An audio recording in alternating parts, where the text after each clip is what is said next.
Ammonium nitrate को heat करेंगे तो इससे हमें क्या मिलता है, N2O और 2H2O। एक लॉजिक समझना है यहाँ पे कि नाइट्रोजन जो था ना, इन्हें जनरली हम क्या बोलते हैं भाई, +5 ऑक्सीडेशन स्टेट में मिलेगा या लोएस्ट में -3 में मिलता है ना। बट कुछ एक और ऑक्सीडेशन स्टेट की अपन ने डिस्कस किया था, +1 +2 एंड +4। एंड मैंने नोट में एक पॉइंट ये लिखाया था कि in case of +1 +2 and +4 oxidation state, nitrogen disproportionation show करता है ना। इन केस ऑफ +1 +2 एंड +4, मेरा वॉइस क्लियर है ना, मेरा वॉइस क्लियर है ना भाई? सर। ओके। तो N2 जो है नाइट्रोजन की +1 का ऑक्सीडेशन स्टेट था, अगर हाई टेम्परेचर पे हम कहीं पे हीट करेंगे तो डिस्प्रोपोर्शनेशन होगा। इन नॉर्मल कंडीशन की अगर बात करें ना, नॉर्मल कंडीशन में नाइट्रोजन के दो ऑक्साइड जो होते हैं ना, ये न्यूट्रल होते हैं, है ना। आपसे एक क्वेश्चन ये मेंस में पूछ लेगा कि how many of the following oxide is neutral in nature, है ना। या बहुत सारे ऑक्साइड लिख देंगे, उसमें पूछ लेगा एक्स जो है वो नंबर ऑफ न्यूट्रल ऑक्साइड है, y is number of acidic oxide, and z is number of basic oxide, then the value of x plus y plus z, इस टाइप के क्वेश्चन पूछे जाते हैं। तो जो कॉमन ऑक्सीडेशन स्टेट नहीं है ना नाइट्रोजन का, जैसे कॉमन ऑक्सीडेशन स्टेट अपन ने क्या लिखा था कि common oxidation state of nitrogen family is -3 +3 and plus का 5। ये जो तीन ऑक्सीडेशन स्टेट है ना, ये कॉमन नहीं था, है ना। जो लोएस्ट ऑक्सीडेशन स्टेट रहेंगे यहाँ पे नाइट्रोजन ऑलवेज न्यूट्रल कंडीशन में एग्जिस्ट करेगा, मींस रिएक्शन में जनरली पार्टिसिपेट करने की टेंडेंसी शो नहीं करता है। तो डाई नाइट्रोजन ऑक्साइड या नाइट्रोजन ऑक्साइड या इसी को हम कहते हैं, है ना। तो इनका नेचर क्या होता है, न्यूट्रल। और अगर फिजिकल अपीयरेंस की बात करें ना, तो ये कलरलेस गैस होते हैं। हमें इनका मेथड ऑफ प्रिपरेशन रिलेट करना पड़ता है, याद रखना पड़ता है ना। कि जो भी क्वेश्चन यहाँ से पूछे जाएंगे ना, वो मेथड ऑफ प्रिपरेशन के बेसिस पे ही आपसे पूछे जाएंगे। पहला पॉइंट क्लियर है सब लोगों का? पॉइंट क्लियर है? हेलो, मेरा वॉइस क्लियर है ना, एक बार कंफर्म करिएगा। हाँ सर। सेकेंड है नाइट्रोजन मोनोऑक्साइड, NO प्रेजेंट करेंगे। अब ऑक्सीजन का ऑक्सीडेशन स्टेट क्या होता है, -2, है ना। तो नाइट्रोजन किस ऑक्सीडेशन स्टेट में एग्जिस्ट करेगा, +2 में, है ना। तो इसको नाइट्रोजन मोनोऑक्साइड बोल लीजिए या फिर नाइट्रोजन 2 ऑक्साइड बोल लीजिए। ये कैसा बनेगा, नाइट्रोजन, है ना, एक अनपेयर्ड इलेक्ट्रॉन इधर भी होंगे, है ना। या तो हम ऐसे बना सकते हैं, दो इलेक्ट्रॉन इधर पार्टिसिपेट करता हुआ दिख रहा होगा। मेरा वॉइस क्लियर है, एक बार कंफर्म करिएगा आप लोग। हेलो। तो हमने इसका रेजोनेटिंग स्ट्रक्चर ड्रॉ किया है, या तो हम इस तरीके से बना सकते हैं या फिर ऐसा रहेगा। जनरली जो नाइट्रोजन ऑक्साइड मोनोऑक्साइड है ना, वो इस फॉर्म में मिलेगा। नाइट्रोजन के पास 5 इलेक्ट्रॉन है, ऑक्सीजन के पास 6 इलेक्ट्रॉन दिख रहे होंगे। Main method of preparation main है ना। तो method of preparation nitrogen monoxide हम कैसे बनाएंगे, जब NaNO2 सोडियम नाइट्राइड का रिएक्शन हम FeSO4 और H2SO4 के साथ कराते हैं, तो डबल डिस्प्लेसमेंट रिएक्शन हो रहा होगा, है ना। FeSO4 का होल थ्राइस बन गया Fe2SO4 का होल थ्राइस, है ना। सोडियम, और ये इसने अपना H+ दिया होगा एसिड ने, है ना। तो NaHSO4 का फॉर्मेशन कर लेता है, एंड H2O यहाँ से बनेगा अपने पास, है ना। और जो रिमेनिंग जो है वो NO का फॉर्मेशन हो जाएगा। इन्हें जनरली आपसे ये पूछ लेगा कि NO बनाने के लिए हम कौन सा कॉमन मेथड यूज करते हैं, रिएजेंट क्या क्या रहेगा। तो रिएजेंट ये तीन है।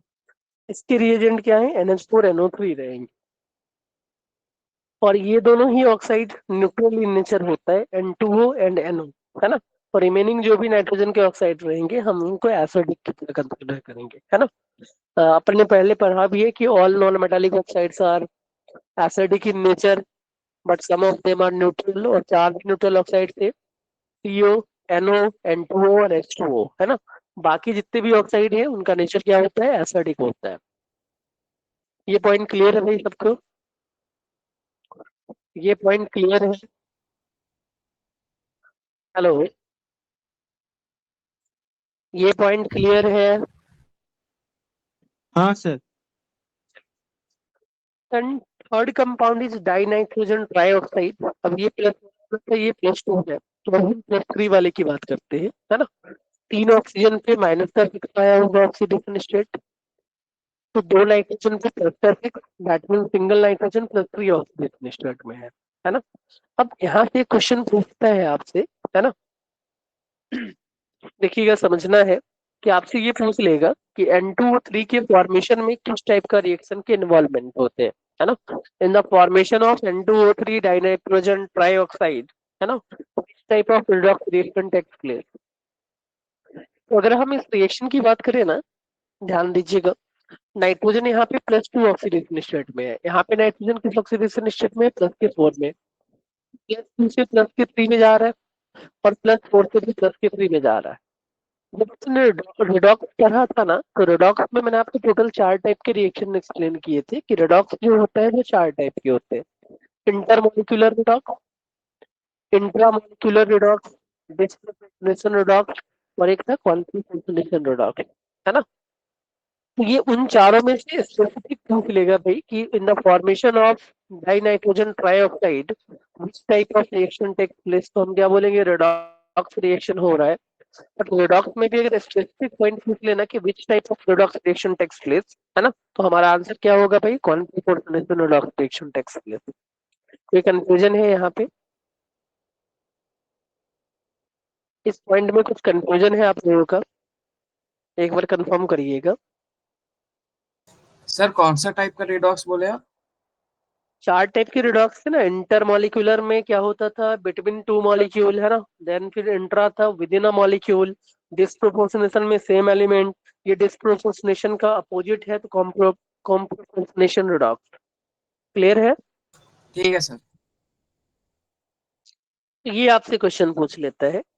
अब इससे पहले जो भी गैस थे ना वो कलरलेस थे, अगर डाइनाइट्रोजन ट्राइऑक्साइड की बात करें ना तो इसका कलर ब्लू होता है ना, और नेचर एसिडिक रहेगा, जैसा कि मैंने आपको एक्सप्लेन किया, इन दोनों ऑक्साइड को छोड़ के कोई भी अगर ऑक्साइड की बात करें ना तो all oxides are acidic in nature, है ना। और अगर -30 डिग्री पे लेके चलोगे हम इस सब्सटेंस को, तो -30 डिग्री पे ये लिक्विड फॉर्म में एग्जिस्ट करता है, ब्लू लिक्विड, है ना। सॉलिड में भी इसका कलर ब्लू था, लिक्विड में भी क्या था, इसका कलर ब्लू होता है। अब शेप की बात करें कि इसका ज्योमेट्री क्या रहेगा, तो N2O3 अपन ऐसे बनाते हैं, देखना, है ना। NO, ये दिख रहा है, मेरा वॉइस क्लियर है ना। हेलो। एक NO2 और एक NO को हमने कंबाइन कर दिया आपस में, देखो NO में क्या था, अनपेयर्ड इलेक्ट्रॉन, NO2 में भी क्या रहता है, ऑड नंबर ऑफ इलेक्ट्रॉन, है ना, ऑड पेयर इलेक्ट्रॉन वाले ये दोनों मॉलिक्यूल्स थे, है ना। दोनों ऑड पेयर इलेक्ट्रॉन को हमने एक जगह कंबाइन कर दिया, तो इससे क्या मिल जाएगा अपने पास, N2O3 मिल जाएगा, है ना। और N2O3 की अगर ज्योमेट्री वगैरह पूछ ले कि नाइट्रोजन का ऑक्सीडेज शेप क्या होगा, ज्योमेट्री क्या रहता है, तो अपन क्या बोलेंगे, ये प्लेनर ज्योमेट्री होगा। कोई कंफ्यूजन है भाई यहाँ पे, N2O3 में कोई कंफ्यूजन। हेलो।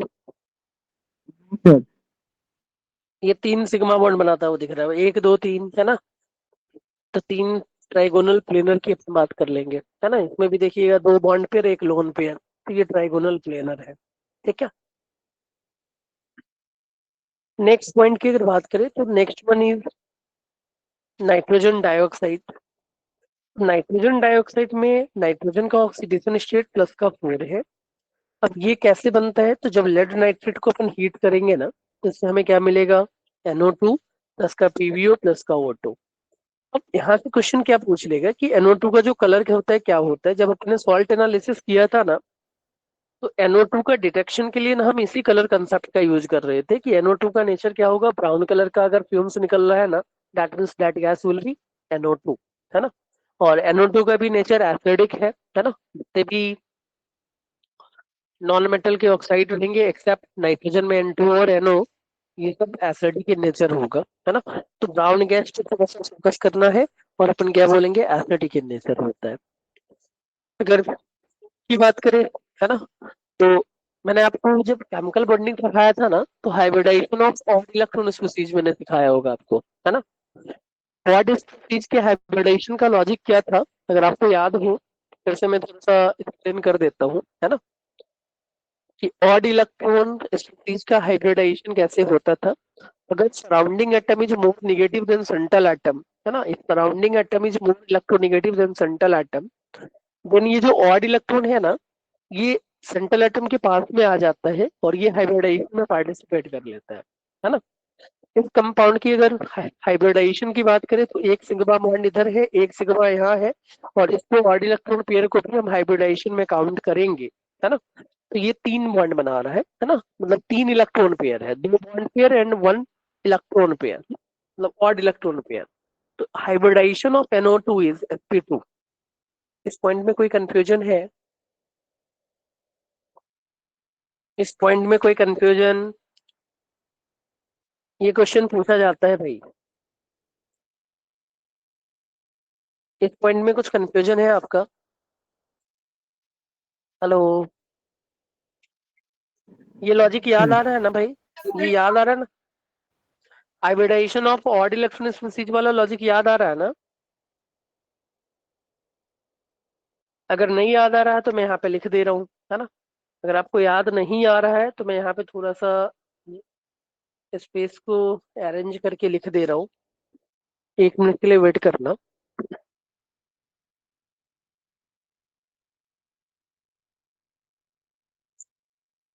केमिकल बॉन्डिंग का नोट्स पलटिएगा, क्लास 11th का लिखा होगा, hybridization of odd electron species, है ना। तो वहाँ पे मैंने पढ़ाया था। तो लॉजिक ये होता था,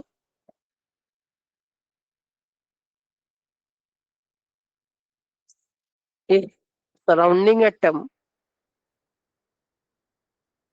if surrounding atom is more electronegative than central atom,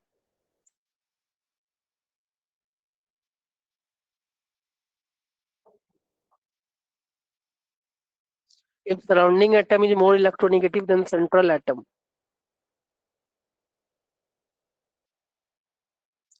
then odd electron also participates in hybridization.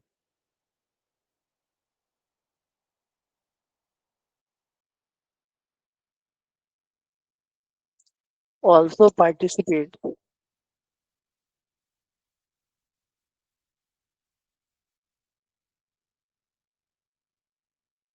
in hybridization.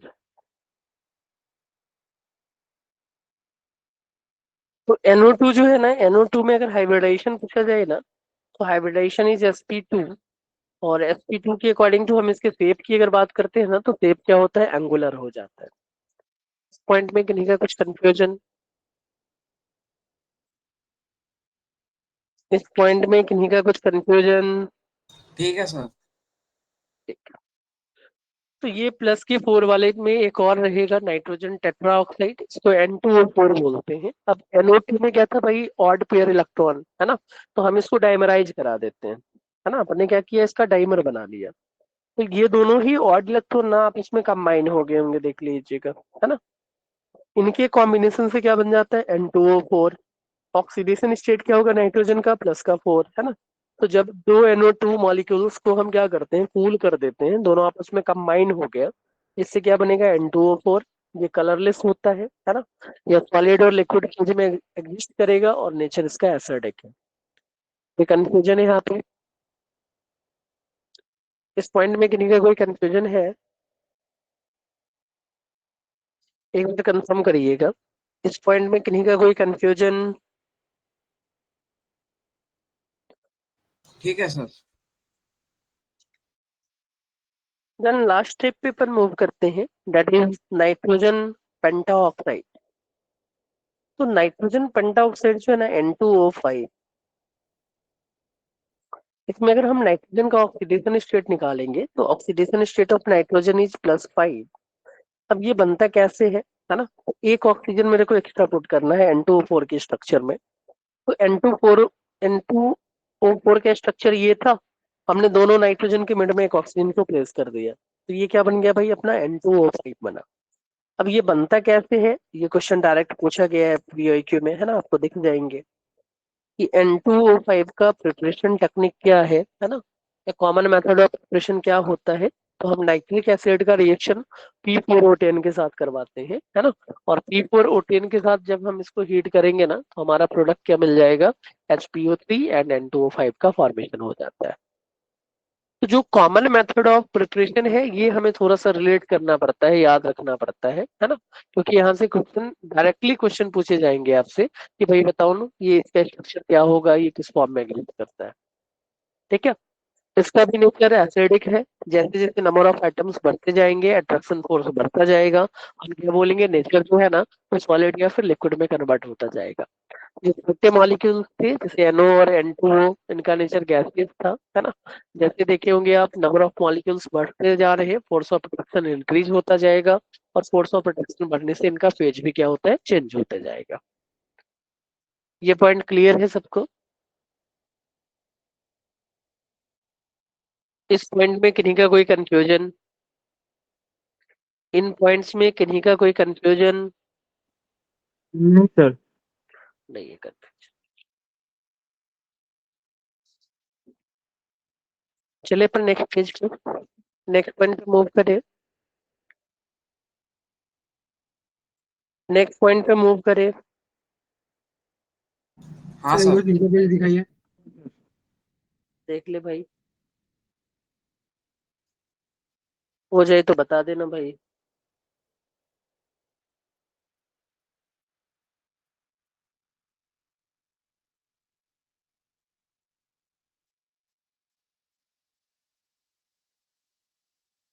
ठीक है सर।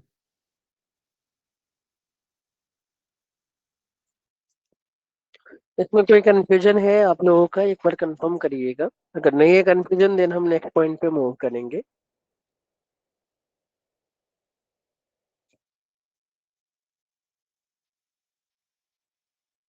हेलो। क्या भाई, किन्हीं का कंफ्यूजन है यहाँ पे? एक बार हाँ या ना बोलो।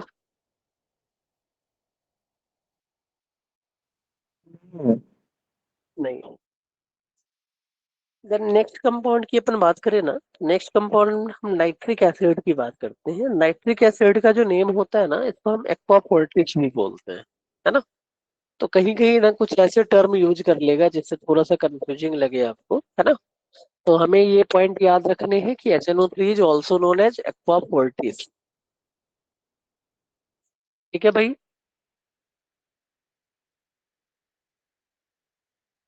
मेरा वॉइस क्लियर है ना? Yes sir. ओके। अब इसकी जो मेथड ऑफ प्रिपरेशन है ना, प्रिपरेशन मेथड में हमें जो मेनली फोकस करना है, वो लार्ज स्केल वाले मेथड पे फोकस करना है। क्वेश्चन यहीं से बनेगा। एंड जो क्वेश्चन का पैटर्न रहता है ना, वो सिक्वेंशियल रिएक्शन वाले पैटर्न आते हैं, है ना। कि आपसे पूछ लेगा, एमोनिया को हमने O2 के साथ रिएक्ट किया, भाई ये ए बना रहा है ना। ए का रिएक्शन हम O2 के साथ करें, बी बनाया, और बी को वाटर के साथ हीट किए तो सी बनाया, है ना। तो ए बी सी का फॉर्मूला क्या है, या ए क्या किसको रिप्रेजेंट कर रहा है, बी किसको रिप्रेजेंट कर रहा है, सी किसको रिप्रेजेंट कर रहा है। तो इस टाइप के क्वेश्चन यहाँ से बनते हैं। पहला method laboratory method double displacement reaction है ना। आपने क्या किया, डबल डिस्प्लेसमेंट रिएक्शन का लॉजिक यहाँ पे यूज कर रहे हैं, देखना। ये है डबल डिस्प्लेसमेंट रिएक्शन, मैं लिख दे रहा हूँ, डबल डिस्प्लेसमेंट रिएक्शन।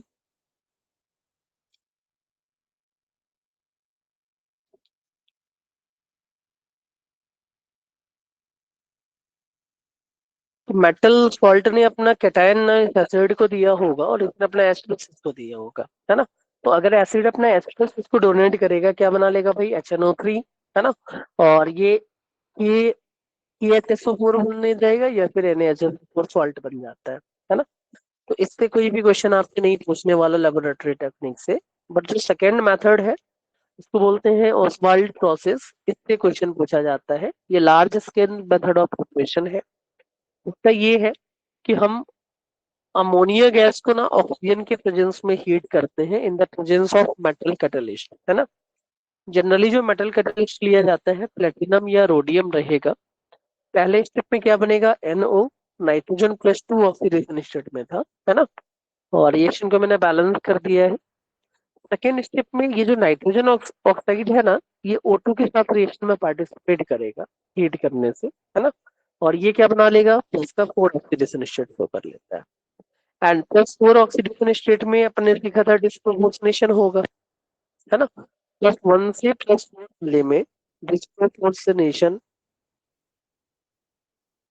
तो डिस्प्रोपोर्शनेशन टेक्निक के हेल्प से +4 वाला कंपाउंड कहाँ पहुंच जाता है भाई, या तो +5 में जाएगा और दूसरा जो है वो +2 में कन्वर्ट होता है। अब आपको ये याद कैसे रहेगा, तो याद रखने का पैटर्न मैं समझा रहा हूँ, है ना, कि नाइट्रोजन अपने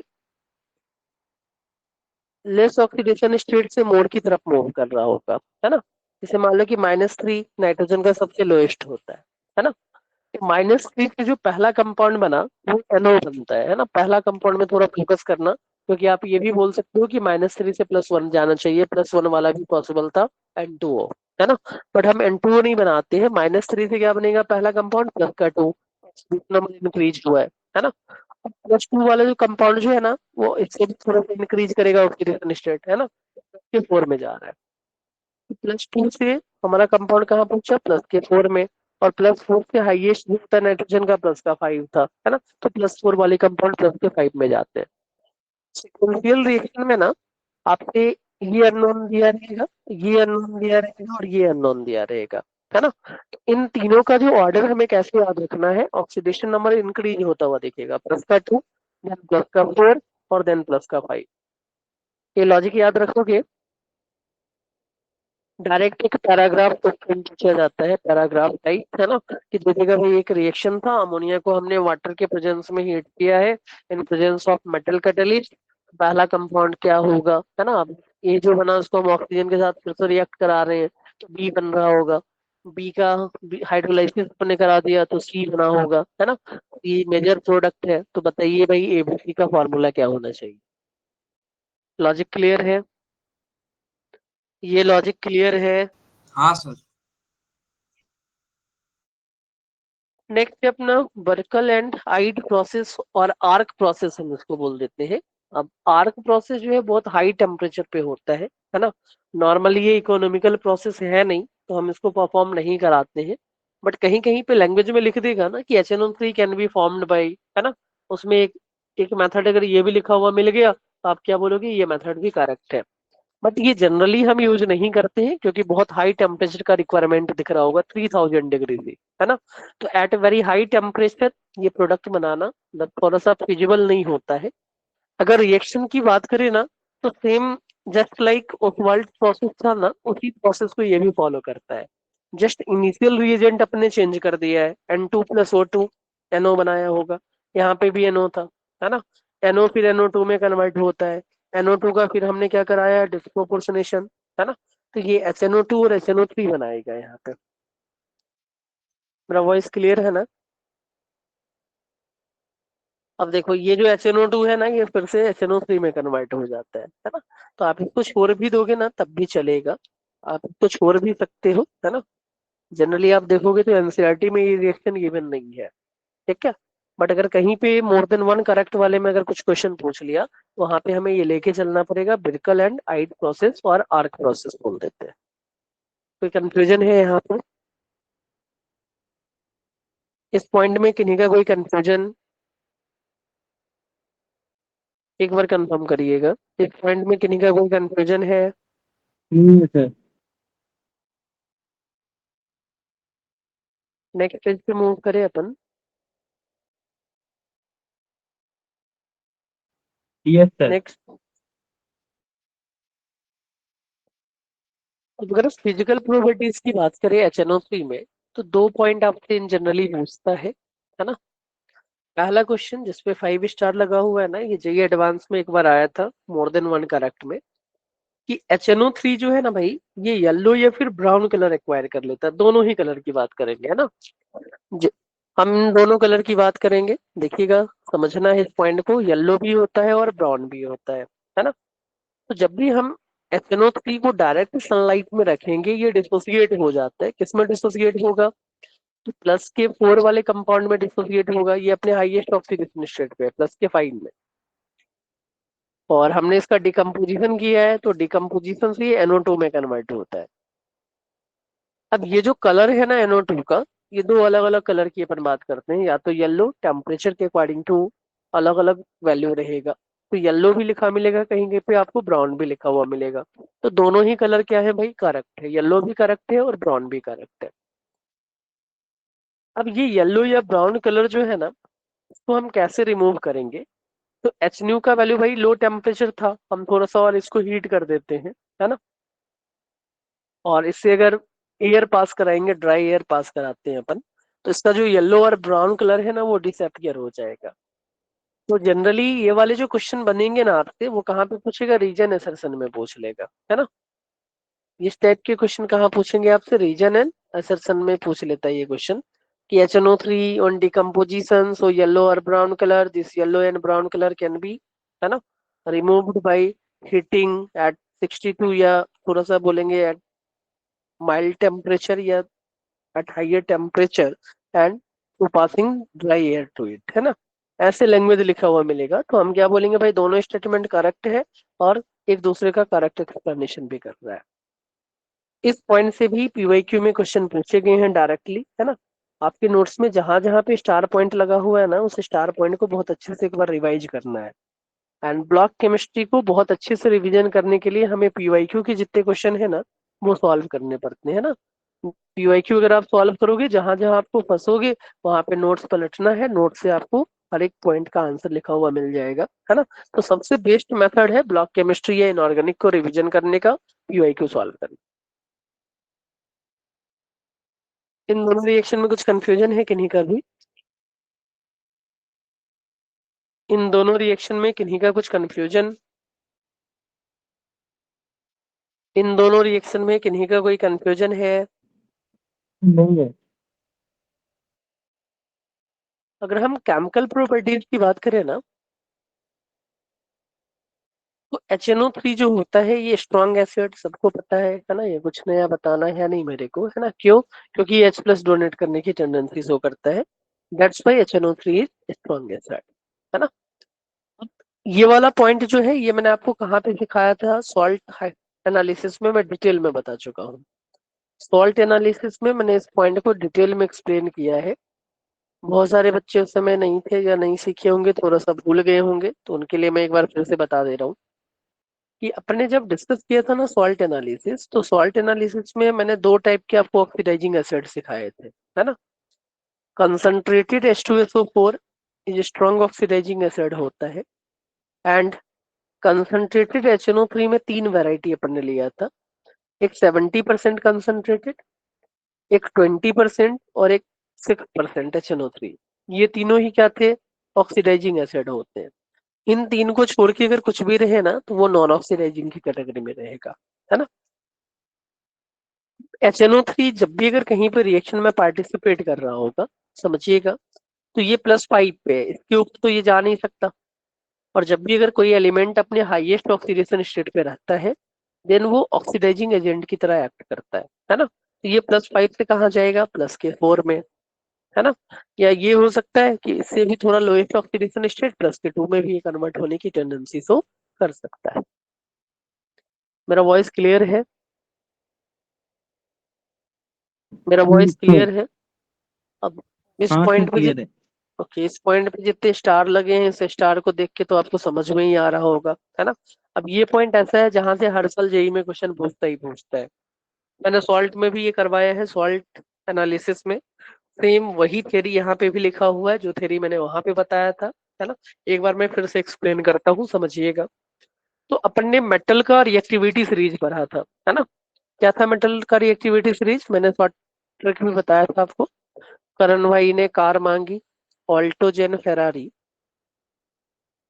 सोनू पंजाबी है, क्यों होगी आगे और पिटाई, यही था ना भाई, क्यों होगी आगे और पिटाई। तो यहाँ पे दो टाइप के मेटल दिख रहे हो कि ये नोबल मेटल थे, लिस्ट रिएक्टिव। स्टार्टिंग के जो मेटल होते हैं वो मोस्ट रिएक्टिव रहते हैं, और ये वाला मॉडरेट रिएक्टिव मेटल था, है ना। तो HNO3 का जो परसेंटेज रहता है ना, HNO3 के रिएक्शन की अगर बात करें अपन, है ना, तो कोई भी मेटल हाइड्रोजन के अगर ऊपर रहे ना रिएक्टिविटी सीरीज में, मतलब सोनू पंजाबी तक, सोनू पंजाबी तक कोई भी मेटल अगर दिखता है, इसके साथ अगर हम कंसंट्रेटेड HNO3 70% का रिएक्शन करवाएंगे तो ये प्रोडक्ट ऑलवेज बनता था NO2, है ना। अब आपके माइंड में एक डाउट आएगा, ये लॉजिक भी मैंने एक्सप्लेन किया हुआ है सॉल्ट एनालिसिस में, कि आप तो बोल रहे हो ये सबसे स्ट्रांग ऑक्सीडाइजिंग एजेंट है, तो इसमें ऑक्सीडेशन स्टेट में सबसे ज्यादा चेंज आना चाहिए था, है ना। बट यहाँ पे हमें क्या दिख रहा है, बस 1 यूनिट का चेंज दिख रहा होगा। तो इसका लॉजिक मैंने आपको ये एक्सप्लेन किया था कि 70% HNO3 का मतलब, अगर मान लो मैं 100 ml सॉल्यूशन लेके चलता हूँ, तो उसमें 70 ml क्या है भाई, HNO3। और ये 70 पार्टिकल्स HNO3 के जो है ना, ये सबके सब रिएक्टिव है, ये सब अपने को कन्वर्ट करना चाहेंगे कहाँ पे, NO2 में, है ना। बट जितने भी रिमेनिंग सारे के सारे रिएक्टेंट तो रिएक्शन में पार्टिसिपेट कर नहीं पाएंगे, है ना। तो जो भी यहाँ पे पहले रिएक्शन मेटल के साथ इंटरेक्ट करेगा, वो डायरेक्ट प्रोडक्ट बना लेगा NO2, है ना। इसलिए अपन ये बोलते हैं कि in case of concentrated HNO3 and highly concentrated HNO3 70% always product will be NO2, है ना, नाइट्रोजन डाइऑक्साइड बनता है। डाइल्यूट HNO3 में परसेंटेज कम हो गया 20, तो अब 100 ml में अब 20 पार्टिकल्स की HNO3 के रहेंगे, है ना। तो इसमें भाई इसके रिस्पेक्ट में ना सबको मौका मिलेगा रिएक्शन शो करने का, है ना। तो थोड़ा सा नंबर ऑफ पार्टिकल्स अगर बढ़ा हो, कम हुआ होगा, है ना, इसमें ज्यादा कम कंपटीशन दिख नहीं रहा है, तो यहाँ पे चेंज इन ऑक्सीडेशन नंबर थोड़ा सा हाइयर देखने को मिलेगा, +1। और जो वेरी डाइल्यूट रहते हैं, वेरी डाइल्यूट ऑक्सीडेशन जब भी अगर लेके चलोगे HNO3, तो हमेशा जो मेटल है ना अपना मिनिमम और मैक्सिमम दोनों ऑक्सीडेशन स्टेट शो करेगा कंपाउंड में। तो नाइट्रोजन का मिनिमम क्या था, -3, और नाइट्रोजन का मैक्सिमम क्या होता है, +5, है ना। तो हमें कंपाउंड ऑलवेज क्या बनाना है, NH4NO3 बना के चलना है। ये जो भी लैंग्वेज में बोल रहा हूँ ना, ये सब आपके सॉल्ट एनालिसिस के नोट्स में नोट पॉइंट बना के लिखा हुआ है। हेलो, ये जो भी लैंग्वेज मैंने एक्सप्लेन किया ना यहाँ पे, ये सारे लैंग्वेज वाले पॉइंट आपके सॉल्ट एनालिसिस के नोट्स में, है ना, नोट के फॉर्म में लिखा हुआ, नोट 1, नोट 2, नोट 3 के फॉर्म में। ये पॉइंट क्लियर भाई सबको। Yes sir. चलिए, यहाँ पे अगर किन्हीं का कोई कंफ्यूजन है तो एक बार आप पूछ लीजिए, अगर नहीं है कंफ्यूजन तो फिर अपन नेक्स्ट पॉइंट पे मूव करते हैं।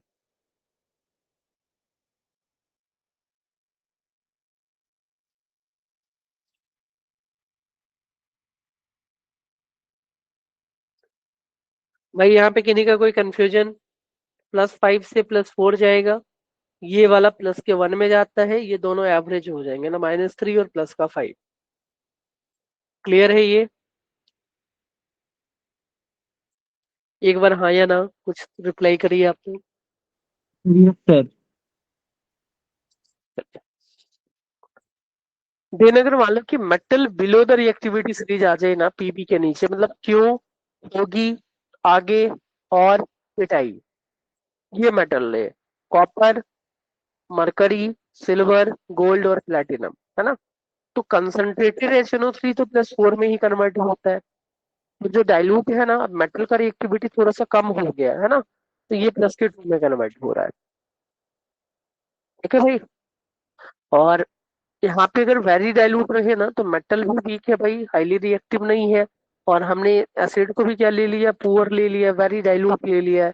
इस केस में रिएक्शन पॉसिबल नहीं होता है, नो रिएक्शन टेक्स प्लेस। इस पॉइंट को कॉपी करके देख लीजिए, है ना। कुछ कंफ्यूजन है तो मेरे से पूछ सकते हो। इस पॉइंट में किन्हीं का कोई कंफ्यूजन है, इस पॉइंट में किन्हीं का कोई कंफ्यूजन। नहीं सर। और थर्ड पॉइंट अपन ने सॉल्ट एनालिसिस में क्या डिस्कस किया था, कि अगर कहीं पे नॉन मेटल और मेटेलॉइड्स रहे ना, तो ये ओनली कंसंट्रेटेड एसिड के साथ ही रिएक्ट करेगा, डाइल्यूट या फिर वेरी डाइल्यूट के साथ रिएक्ट करने की टेंडेंसी तो नहीं करेगा। एंड प्रोडक्ट की अगर बात करें ना, तो प्रोडक्ट में हमेशा मेरे को NO2 मिलने वाला है ना।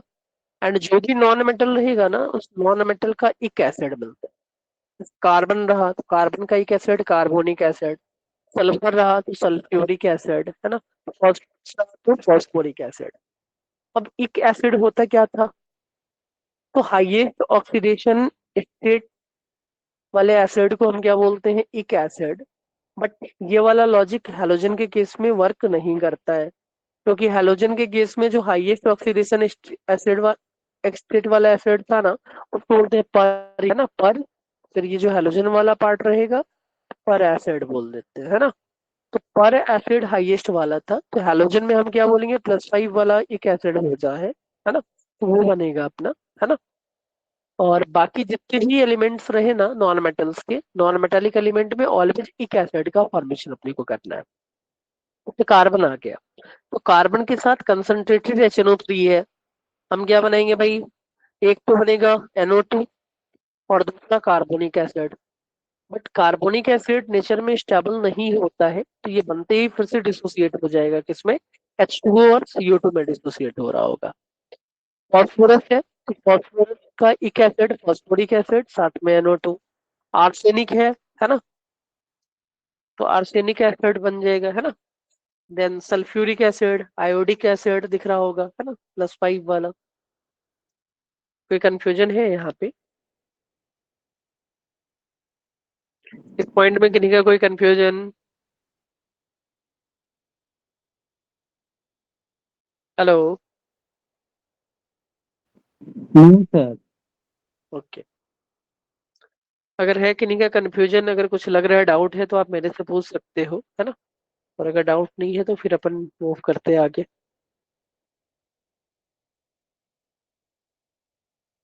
हेलो। तो इस कंसेप्ट में किन्हीं का कोई कंफ्यूजन, इस कंसेप्ट में किन्हीं का कोई कंफ्यूजन? हेलो। इस कंसेप्ट में किन्हीं का कुछ कंफ्यूजन है भाई, एक बार हाँ या ना करो। नहीं सर। देन हम सेकेंड टाइप पे मूव करते हैं। पहला एलिमेंट जो था ना, पहला एलिमेंट नाइट्रोजन हमने कंप्लीट कर लिया है, अब अपन आते हैं फास्फोरस पे।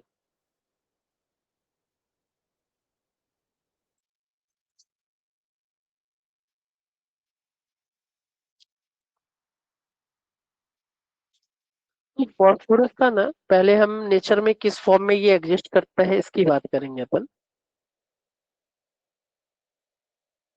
फास्फोरस, तो फास्फोरस नेचर में ना एलोट्रोपिक फॉर्म में एग्जिस्ट करता है। तीन टाइप के फास्फोरस मिलते हैं अपने को, white phosphorus, red phosphorus and black phosphorus. अब ये दोनों जो फास्फोरस मिलते हैं ना, रेड और ब्लैक, वो इन्हीं के कॉम्बिनेशन से बनता है ना। इसका स्ट्रक्चर इसके स्ट्रक्चर पे डिपेंड करेगा, इसका स्ट्रक्चर जो है ना वो इसके इसके स्ट्रक्चर पे डिपेंड करेगा। तो हम पहले वन बाय वन ना व्हाइट फास्फोरस से स्टार्ट करेंगे कि भाई व्हाइट फास्फोरस कैसा दिखता है ना, क्या होता है ना, कैसे अपन इसको डिफाइन करते हैं। तो फास्फोरस का एटॉमिसिटी अपन ने पढ़ा है कि atomicity of phosphorus is 4। Atomicity of phosphorus is 4, है ना। तो ये 4 एटम का कॉम्बिनेशन होगा। फास्फोरस नेचर में ना डायमंड के फॉर्म में, है ना, डायमंड शेप में एग्जिस्ट करता है, डायमंड शेप, ऐसा शेप रहेगा। अब इस शेप से रिलेटेड ना एक क्वेश्चन आपसे पूछ लेगा कि इन white phosphorus how many pp face will be present, है ना। और इन white phosphorus how many pp side is present. तो साइड की अगर बात करें ना, अब ये डायमंड है तो 3D स्ट्रक्चर होगा, एक पीछे भी रखा हुआ है, सब दिख रहे होंगे, है ना। ये इनके साथ भी ये डायरेक्टली कनेक्ट हो रहा होगा, है ना। तो हम क्या बोलते हैं कि इन व्हाइट फास्फोरस ना 4 फास्फोरस फास्फोरस फेस होते हैं और 6 फास्फोरस फास्फोरस का साइड होगा। एक फास्फोरस 4 बॉन्ड का फॉर्मेशन कर रहा है, that means the hybridization will be, और ज्योमेट्री विल बी कितने, टेट्राहेड्रल, है ना। Geometry of the phosphorus will be tetrahedral, है ना। कोई कंफ्यूजन है यहाँ पे, इस पॉइंट में किन्हीं का कोई कंफ्यूजन? नहीं सर। एक पॉइंट कहीं कहीं पूछ लेगा कि इसका बॉन्ड एंगल क्या रहेगा, है ना, इस फेस के मिड में। तो फेस के मिड में जो एंगल रहता है ना, वो 60 डिग्री के नियर बाई होता है ना। ये जो फेस है और एक जो लाइन अपन खींच के दिखाए है ना, इनके मिड जो एंगल रहेगा वो 60 डिग्री का, है ना। टोटल 6 फेस, एक इधर है एक इधर है ना। अब जो आपने प्रिज्म देखा होगा ना, उसको ऐसे ज्वाइन कर दिया अपन ने, तो ये उसी के शेप में मिल रहा होगा हमें। दो तीन क्विक ये कॉम्बिनेशन से एक फेस बनता हुआ दिख रहा होगा। ये पॉइंट क्लियर है भाई? ये स्ट्रक्चर क्लियर है? हेलो ऑनलाइन बच्चे, मेरा वॉइस क्लियर है ना? एक बार कंफर्म करना आप। क्लियर है। ओके। अब देखिए, व्हाइट फॉस्फोरस जो होता है ना, ये बॉइलिंग एनर्जी सॉल्यूशन में ना डिजॉल्व हो जाएगा, और ये गैस का फॉर्मेशन करता है। इस गैस को बोल देते हैं अपन फॉस्फीन, है ना। क्या बोलते हैं भाई इसको? फॉस्फीन।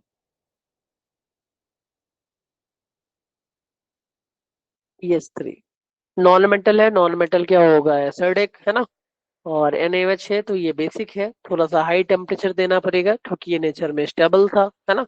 तो हमने इसको हाई टेम्परेचर पे थोड़ा सा हीट कर दिया, है ना। बॉइलिंग NaOH में हीट किया है। बॉइलिंग NaOH का लॉजिक ये है कि आपने टेम्परेचर थोड़ा हाई रखा होगा। तो at higher temperature condition, phosphorus reacts with NaOH and gives phosphine, and sodium hypophosphite बनाता है। सोडियम हाइपोफॉस्फाइट NaH2PO2 का फॉर्मेशन करता है ना। तो ये भी क्वेश्चन एक बार पूछा गया है कि phosphorus react with boiling NaOH and gives, आप आंसर क्या लिखोगे? Sodium hypophosphite and phosphite. कोई कंफ्यूजन? इस पॉइंट में कोई कंफ्यूजन है आप लोगों का? हेलो, इस पॉइंट में कोई कंफ्यूजन? एक बार बोल भाई, हाँ या ना, कुछ कंफ्यूजन है? नहीं है सर। सेकेंड रिएक्शन ये बहुत बार आप देखे होंगे, है ना। जैसे केमिस्ट्री पढ़े होंगे ना, मैक्सिमम मोल कंसेप्ट में भी ये रिएक्शन लिमिटिंग रिएजेंट वाले क्वेश्चन पूछ लेता है कि व्हाइट फॉस्फोरस को ना अगर हम ऑक्सीजन के प्रेजेंस में हीट करते हैं या कंबशन करा देंगे, है ना, तो अपन ये बोलते हैं कि ये हाईली रिएक्टिव इन नेचर होता है। ऑक्सीजन के साथ कांटेक्ट में आते ही या एयर के साथ कांटेक्ट में आते ही ये फायर को कैच कर लेता है, और प्रोडक्ट क्या बनाएगा? P4O10 का व्हाइट कलर का डेंस फ्यूम बना लेता है ना। डेंसर फ्यूम मिलता है, व्हाइट कलर का मिलेगा। अब यहाँ पे क्वेश्चन आपसे ये पूछ लेगा P4O10 का स्ट्रक्चर कैसा दिखता है ना। क्वेश्चन क्या पूछेगा आपसे? P4 का स्ट्रक्चर क्या है, या P4O10 के स्ट्रक्चर में कितने POP लिंकेज प्रेजेंट रहते हैं, है ना। In structure of P4O10, how many POP linkage are present और how many POP bonds are present, है ना। तो एक बार ट्राई करते हैं अपन इसके स्ट्रक्चर को समझते नहीं कैसा दिखेगा। मैं साइड में स्ट्रक्चर ड्रॉ कर रहा हूँ P4O10 का।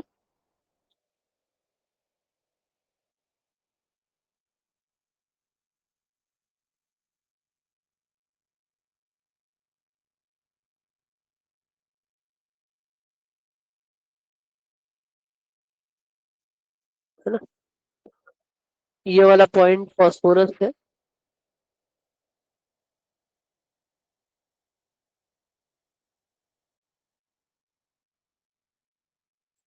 ये रहा अपना फॉस्फोरस। ये है ऑक्सीजन, ये है ऑक्सीजन, है ना। यहाँ पे भी फॉस्फोरस है।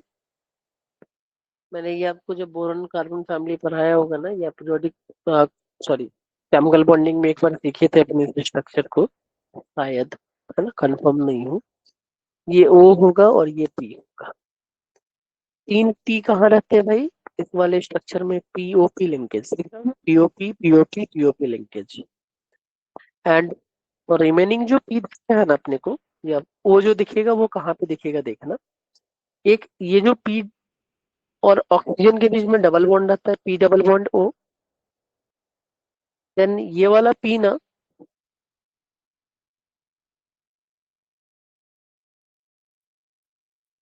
हम एक और ऐसा स्ट्रक्चर यहाँ पे ड्रॉ करते हैं, एक ब्रिज हो जाता है यहाँ पे।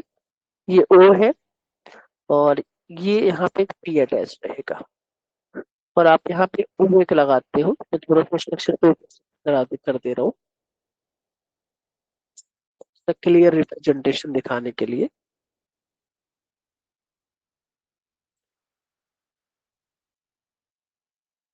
ये रहा P,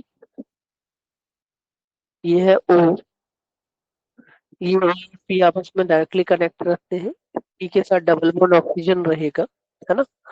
और ये एक और ऑक्सीजन है, ये ऑक्सीजन इस P के साथ डायरेक्टली कनेक्ट रहता है, और इस P पे डबल बॉन्ड ऑक्सीजन, इस P पे डबल बॉन्ड ऑक्सीजन, है ना। चार फॉस्फोरस मैं मार्क कर रहा हूँ, देखना हाईलाइट कर रहा हूँ, 1 2 3 4 फॉस्फोरस है, और ऑक्सीजन को मैं डिफरेंट कलर से मार्क कर देता हूँ। 1 2 3 4 5 6 7 8 9 10। ये है P4O10 स्ट्रक्चर, P4O10 स्ट्रक्चर।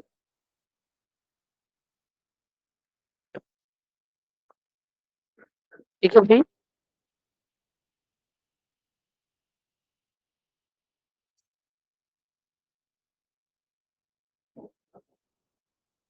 उसमें कुछ कंफ्यूजन है भाई आप लोगों का?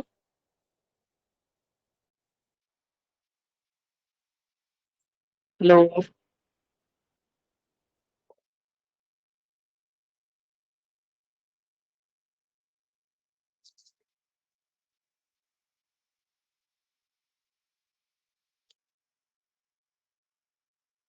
आपसे क्वेश्चन एक ये पूछ लेता है, the number of oxygen atom attach to each phosphorus atom is, है ना। The number of oxygen atom attach to each phosphorus atom is,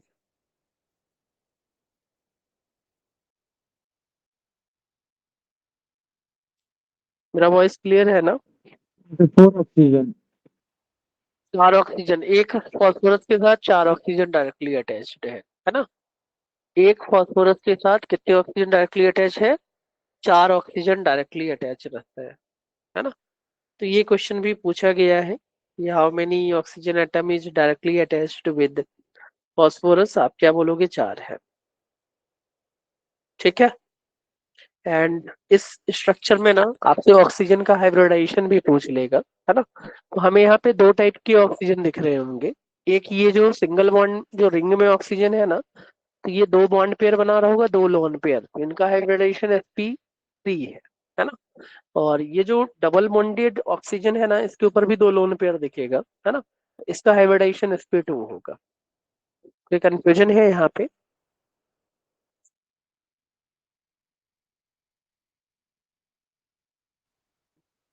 hello, confusion है यहाँ पे? सर नहीं नहीं है। आप नहीं। तो P4O10 का स्ट्रक्चर थोड़ा सा ये याद रखना कि एक 6 का रिंग बना देना, आप ऐसे याद रखोगे, 1 2 3 4 5 6, 6 का रिंग, अल्टरनेट पोजीशन पे फॉस्फोरस और ऑक्सीजन रखने हैं। अब फॉस्फोरस 5 बॉन्ड बनाता है, तो जहां P है वहां पे 2 बॉन्ड तो रिंग में था, एक डबल बॉन्ड ऑक्सीजन लगा दीजिएगा अल्टरनेट पे, 3 फॉस्फोरस अल्टरनेट पे थे, तीनों जगह एक एक डबल बॉन्ड लगा देना। बट अभी भी ये 5 बॉन्ड का फॉर्मेशन नहीं किया है ना। तो 5 बॉन्ड बनाने के लिए क्या करना पड़ेगा? बीच में एक ब्रिज बनाने पड़ेंगे, है ना। तो मैंने एक ब्रिज बनाया है, और इस ब्रिज में एक ऑक्सीजन, अब ऑक्सीजन 2 बॉन्ड बनाता है, तो एक बॉन्ड तो फॉस्फोरस के साथ डायरेक्टली अटैच रहेगा, दूसरा एक पी के साथ अटैच रहेगा, और ये पी भी 5 बॉन्ड बनाएगा। इनका भी एक ब्रिज टाइप का स्ट्रक्चर बना दोगे तो हमारा P4O10 का स्ट्रक्चर यहाँ पे बनता हुआ दिख जाएगा। कोई कंफ्यूजन, कोई कंफ्यूजन है यहाँ पे?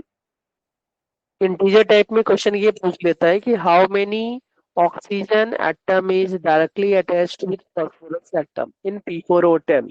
आप क्या बोलोगे भाई? एक फॉस्फोरस से 4 ऑक्सीजन एटम डायरेक्टली अटैच्ड है। कोई कंफ्यूजन? नहीं है। नहीं है ना भाई, किन्हीं का कुछ कंफ्यूजन? इस स्ट्रक्चर में किन्हीं का कोई कंफ्यूजन है? तो याद कैसे रखे, फिर से एक बार बोल दीजिए। ए का रिंग बनाइएगा, है ना, बेंजीन के जैसा। बना लिए? हाँ हेलो, सर। अब PO रख देना, PO रख दिया भाई। मैं देखी तरह से फिर से बना के दिखा रहा हूँ। 6 रिंग बनाना, फिर मैं इसको हटा दूंगा, अल्टरनेट पोजीशन पे पीओ रख देना। रख दिया भाई पीओ। अब फॉस्फोरस कितने बॉन्ड बनाता है? 5। अभी फॉस्फोरस 2 बना रहा है, तो जहां जहां फॉस्फोरस है वहां डबल डबल लगा दे। लगा दिया डबल। अब फास्फोरस ने कितने बनाए, 4, है ना। तो किसी भी एक फास्फोरस से स्टार्ट करना, एक बॉन्ड और ये बनाएगा, किससे बनाएगा भाई, ऑक्सीजन से ही बना सकता है। इसके 5 हो गए, बट इसके 5 नहीं हुए हैं, इसके 4 ही हैं, है ना। एक फास्फोरस और P4 था, तो 4 फास्फोरस लेना है। अब ये 4 बनाया हुआ है, तो एक ऑक्सीजन के साथ डायरेक्टली ऐसा अटैच करा देना, फिर एक ऑक्सीजन लेना, यहाँ पे अटैच करा देना, बन गया स्ट्रक्चर। और ये पी, ये डबल बॉन्ड वो बना लेगा। क्लियर है, क्लियर है भाई। हाँ सर। तो हमें बेंजीन वाला पहले 6 का रिंग बनाना, अल्टरनेट पोजीशन पे पीओ रखने हैं, देन एक ब्रिज बना लेना, क्योंकि फास्फोरस 5 बॉन्ड बनाता है, यहाँ बन नहीं रहा था, तो उसके लॉजिक से हमने ये स्ट्रक्चर बना लिया। ठीक है, कोई कंफ्यूजन है यहाँ पे, कोई कंफ्यूजन? ऑनलाइन बच्चे कुछ कंफ्यूजन है यहाँ पे? हेलो, एक बार कंफर्म करिएगा, कुछ कंफ्यूजन है? नहीं सर। नहीं। अब इसी में एक क्वेश्चन और पूछेगा आपसे, P4O6 का स्ट्रक्चर कैसा दिखेगा, है ना। तो P4O6 हम कैसे बनाएंगे भाई? तो 3 तो स्ट्रक्चर बनाना अपन ने सीख लिया है कि फास्फोरस और ऑक्सीजन रखते हैं अल्टरनेट पोजीशन पे। PO से P रखा, ये O होगा, ये O है, ये P होगा, है ना। अब हमें P4O6 के स्ट्रक्चर में ईच फॉस्फोरस, हेलो, 3 ऑक्सीजन अपने यहाँ रखा, अब हमारे पास 3 ही ऑक्सीजन है ना। तो हम क्या करेंगे ना, यहाँ पे 6 ज्यादा ऑक्सीजन तो है नहीं, हर एक फॉस्फोरस पे एक डबल बॉन्ड लगा दीजिए और एक लोन पेयर रख दीजिएगा, है ना। और हमें इसका ऑक्टेट कंप्लीट करवाना है। तो ऑक्टेट कंप्लीट कराने के लिए हम अपन क्या करेंगे कि एक और फॉस्फोरस लेके कंसीडर करना पड़ता है ना। तो कहीं से भी फिर से वही ब्रिज वाला फंडा लगाएंगे, एक ऑक्सीजन यहाँ पे रख दो और एक फॉस्फोरस यहाँ पे रख दीजिएगा, ठीक है। और इन दोनों के मिड में ना एक ऑक्सीजन रख देना, 3 1 4 1 5 हो गया। और एक ऑक्सीजन हमें और चाहिए कहीं पे, है ना। तो ये ऑक्सीजन लेके यहाँ पे ऐसा बॉन्ड बना दो, इसका भी ऑक्टेट कंप्लीट, इसके ऊपर एक लोन पेयर लगा देंगे, तो ये P4O6 का स्ट्रक्चर हो गया। क्लियर है भाई ये? हेलो, सही है सर। हाँ। तो ये P4O6 का स्ट्रक्चर है। इसमें भी आपसे पूछ सकता है कि भाई इन P4O6 एक फास्फोरस कितने ऑक्सीजन से डायरेक्टली अटैच है।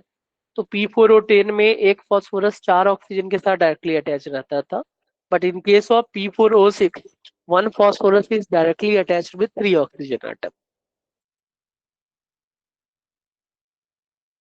कोई कंफ्यूजन?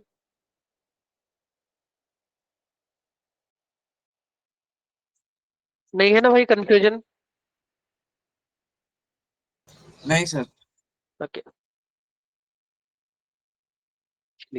तो व्हाइट पी में जस्ट हमें ये याद रखना है कि इसका डायमंड शेप का स्ट्रक्चर होता है, hybridization is sp3 and geometry is tetrahedral. अगर रेड फॉस्फोरस की बात करें ना, तो रेड फॉस्फोरस जो है वो पॉलीमेरिक फॉर्म में एग्जिस्ट करता है ना।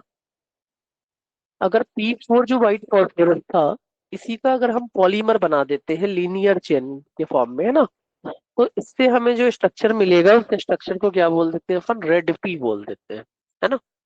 जो व्हाइट पी था, व्हाइट पी से अगर हम लीनियर चेन बनाते हैं तो लीनियर चेन से हमें क्या मिलेगा, रेड पी मिल जाएगा। कोई कंफ्यूजन? यहाँ पे कोई कंफ्यूजन है भाई? तो ये बस पूछा जाता है कि भाई रेड पी किस फॉर्म में एग्जिस्ट करता है, तो आप क्या बोलोगे, पॉलीमेरिक फॉर्म में एग्जिस्ट करता है। किस फॉर्म में एग्जिस्ट करेगा, कॉम्प्लेक्स पॉलीमेरिक फॉर्म में एग्जिस्ट करेगा। क्लियर है? ठीक है सर। अगर ब्लैक फॉस्फोरस की बात करें ना, तो ब्लैक फॉस्फोरस दो टाइप के मिलते हैं, एक होता है अल्फा ब्लैक फॉस्फोरस और दूसरा है बीटा ब्लैक फॉस्फोरस, है ना।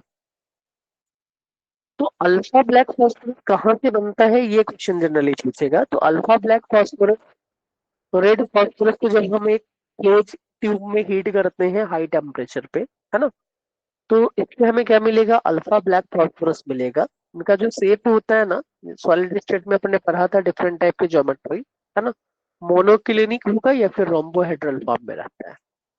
बट बीटा ब्लैक फॉस्फोरस जो है ये व्हाइट फॉस्फोरस को हीट करने से मिलता है ना। तो ये जनरली क्वेश्चन पूछ लेगा लैंग्वेज वाले में कि how many of the following statement are correct, कि beta black phosphorus is formed by white phosphorus, क्या बोलोगे, करेक्ट है। अल्फा ब्लैक फॉस्फोरस कहाँ से मिलता है, रेड फॉस्फोरस को हीट करने से मिलता है। क्लियर।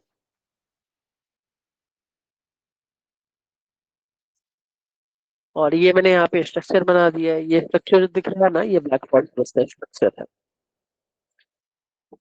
ये पॉइंट क्लियर है,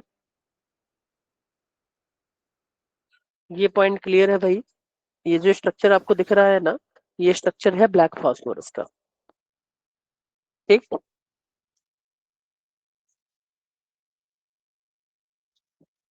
मेरा वॉइस क्लियर है, एक बार कंफर्म करिएगा। हाँ सर, कोई प्रॉब्लम नहीं। ओके, किन्हीं का कुछ कंफ्यूजन इस स्ट्रक्चर में, इस स्ट्रक्चर में किन्हीं का कुछ कंफ्यूजन,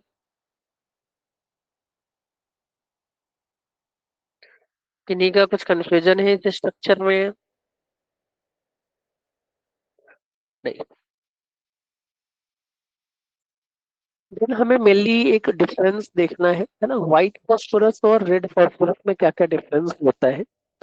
वो जो हाईलाइटेड पॉइंट है ना, वहां से क्वेश्चन जनरली पूछ लेता है आपसे, है ना। क्वेश्चन फ्रिक्वेंटली यहाँ से नहीं पूछा जाएगा, है ना। मान के चलिए कि जितने सिक्स होते हैं ना जेई मेंस में, उसमें कहीं कहीं एक आध क्वेश्चन पूछ लेता है ना। कंपाउंड तो अभी है नहीं जेई मेंस में, बट हम इसको कहीं दूसरी जगह से भी रिलेट करके नॉर्मल एलोट्रोपिक फॉर्म से रिलेट करके क्वेश्चन यहाँ से पूछ लेगा। अब व्हाइट फॉस्फोरस जो होता है ना, वो वैक्सीज वालेट होता है ना। रेड फॉस्फोरस जो रहेगा वो ब्रिटल पाउडर के फॉर्म में एग्जिस्ट करता है। दूसरा पॉइंट जो है वो कलर के, कलर तो ध्यान से समझ में ही आ ही रहा होगा, है ना, कि व्हाइट है तो व्हाइट ही रहने वाला भाई, है ना। बट एक पॉइंट यहाँ पे फोकस करना है कि जब हम इसको वो देर के लिए छोड़ देंगे ना, तो ये येलो कलर ऑप्टेन कर लेता है। तो ये लैंग्वेज वाले पॉइंट में कहीं कहीं आपको कंफ्यूज कराएगा या गलत करवाएगा। जो पैराग्राफ वाले क्वेश्चन बनेंगे, बोला जाएगा इनिशियली कोई कंपाउंड था, इनिशियल कलर उसका येलो है, सॉरी व्हाइट है प्योर फॉर्म में, बट हमने उसको बहुत टाइम के लिए अगर रख दिया ओपन में, उसने येलो कलर में कन्वर्ट हो गया, है ना। तो वो इनिशियल कंपाउंड क्या है, तो हम क्या बोलेंगे भाई, वो व्हाइट फॉस्फोरस रहेगा। ये रेड है तो रेड फॉस्फोरस रहेगा, है ना। एक स्मेल से भी, इसका स्मेल गार्लिक के जैसा होता है, ये ओडरलेस होता है ना। सॉल्युबिलिटी आपसे कोई नहीं पूछने वाला, है ना। वाटर में ये दोनों ही नॉन मेटालिक एलिमेंट थे, तो वाटर में इंसॉल्युबल ही रहेंगे। बट अगर कार्बन डाइसल्फाइड की अगर बात करें ना, ये रहा अपना नॉन पोलर सॉल्वेंट। तो ये तो भाई पॉलीमर के फॉर्म में था, बॉन्ड स्ट्रॉन्गर है, इसका बॉन्ड क्या है, थोड़ा सा वीकर रहता है ना। तो लाइक डिजॉल्व लाइक वाले टेंडेंसी से white phosphorus is soluble in carbon disulphide, है ना। देन क्वेश्चन में हिंट से हमें पहचानना रहता है फॉस्फोरस के नेचर को, है ना। तो जो व्हाइट फॉस्फोरस है ना, ये पॉइजनस इन नेचर होता है, जबकि रेड फॉस्फोरस की बात करेंगे तो red phosphorus are non poisonous in nature. Reactivity, ये पॉलीमेरिक फॉर्म था, थोड़ा स्टेबल है तो लेस रिएक्टिव रहेगा, ये मोर रिएक्टिव है ना। अगर ये मोर रिएक्टिव है तो हम अनस्टेबल बोलेंगे, ये लेस रिएक्टिव है तो स्टेबल होगा। व्हाइट फॉस्फोरस ना डार्क कंडीशन में ग्लो करता है। जो भी थोड़ा सा डिफरेंस वाला पॉइंट है ना, हम उन्हीं पे फोकस कर रहे हैं, है ना। ये डार्क फॉस्फोरस जो है, सॉरी, व्हाइट फॉस्फोरस जो है वो डार्क में ग्लो करता है, ये ग्लो नहीं करता है। अगर जनरल फार्मूला पूछा जाए तो इसका P4 होता है, इसका P4N हो जाएगा। ऑनलाइन में से मेरा वॉइस क्लियर है?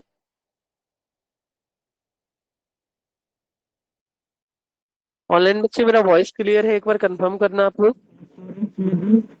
फॉस्फोरेंस मतलब क्या बोले, फिर से बोलिएगा। फिर-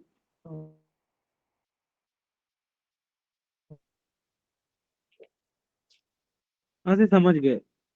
ओके, ये व्हाइट फास्फोरस जो है ना वो डार्क में ग्लो करता है, ये नहीं करता है ना।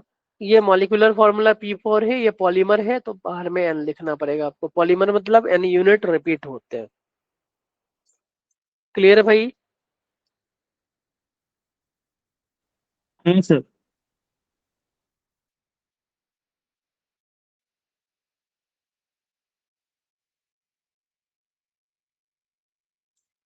चलिए देन सेकेंड कंपाउंड की अगर बात करते हैं तो कंपाउंड है अपना पहला, जनरली जो हम बोलेंगे फॉस्फाइन है ना। एक तो फॉस्फोरस अपन ने डिफाइन किया कि फॉस्फोरस के एलोट्रॉपिक फॉर्म 3 रहते हैं, white, red and black. Then हम फॉस्फाइन की बात करेंगे। Phosphine is pH3। इससे जो क्वेश्चन पूछे जाएंगे, एक तो मेथड ऑफ प्रिपरेशन से कहीं कभार पूछ लेता है आपसे, है ना।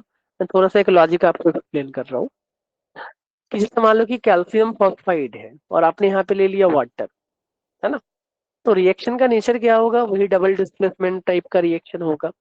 कैल्शियम प्लस के फॉर्म में था और वही माइनस के फॉर्म में, है ना। ये है प्लस के 2, ये है माइनस के 3 में। तो माइनस वाले को क्या चाहिए? प्लस चाहिए, है ना। वाटर में H प्लस है, H प्लस किसके पास जाएगा भाई? P के पास जाएगा। माइनस कहाँ जाएगा? कैल्शियम के पास जाएगा। 3 कैल्शियम है तो 6 OH चाहिए, है ना। तो इसलिए इसका कोएफिशिएंट 6 लेके चलेंगे।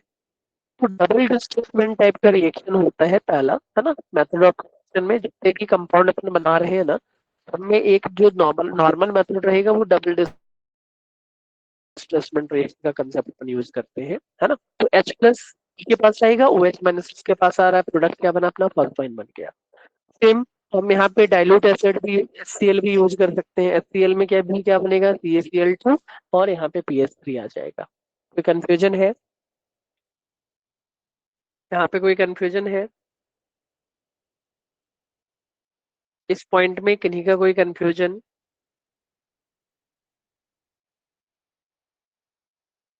ऑनलाइन बच्चे आपका कुछ कंफ्यूजन है? मेरा वॉइस तो क्लियर है ना? एक बार कंफर्म करिएगा आप लोग। इस पॉइंट में किन्हीं का कोई कंफ्यूजन है? नहीं है? बिल्कुल। ओके।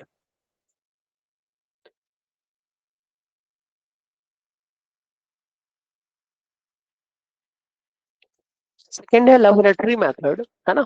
जब हम व्हाइट फॉस्फोरस, ये हाईली रिएक्टिव इन नेचर था और ये नॉन मेटालिक एलिमेंट है। जब हम इसको कंसंट्रेटेड NaOH, ये बेस दिख रहा होगा, है ना, और इनर्ट एटमोस्फेयर ऑफ CO2 में अगर हम रिएक्ट करवा देते हैं, है ना, तो हमारा जो प्रोडक्ट मिलेगा वो फॉस्फीन मिलेगा और सोडियम हाइपोफॉस्फाइड मिलता है। क्लियर है भाई? हेलो, मैं लिख दे रहा हूँ यहाँ पे सोडियम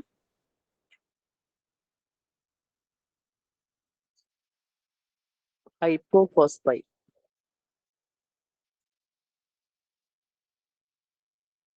अब pH3 की प्रॉपर्टीज से रिलेटेड क्वेश्चन बनता है।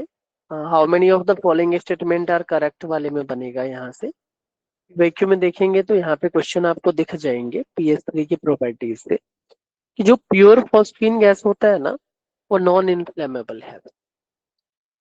बट जब भी अगर प्योर कोई भी रिएक्शन अपन कराते हैं ना, तो हो सकता है यहाँ pH3 के साथ थोड़ा सा लेस अमाउंट में P2H4 या P4 इम्प्योरिटी के फॉर्म में भी बन गया हो, है ना। तो ये दोनों जो होते हैं ना, ये हाईली इनफ्लेमेबल होते हैं। तो अगर प्योर pH3 रहे ना, तो इसके लिए हम क्या यूज करेंगे? Non inflammable in nature, but due to presence of some amount of P2H4 and P4 vapour, है ना, the nature of pH3 is highly flammable, है ना।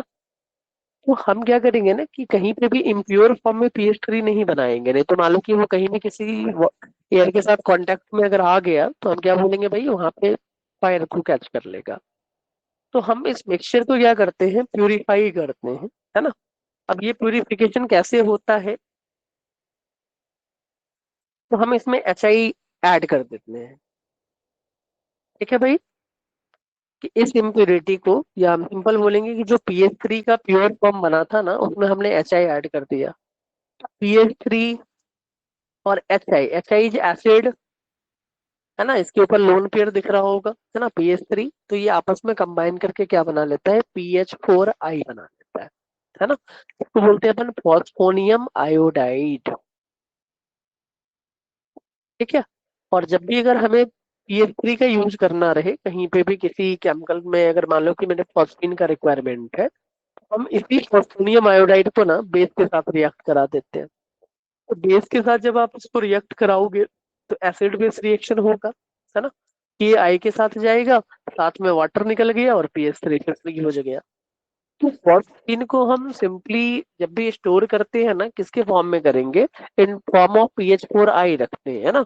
अगर सिर्फ PH3 रखोगे फ्री फॉर्म में तो हो सकता है कि वहां पे कुछ और भी P2H4 और P4 बनने की भी टेंडेंसी रहेगी।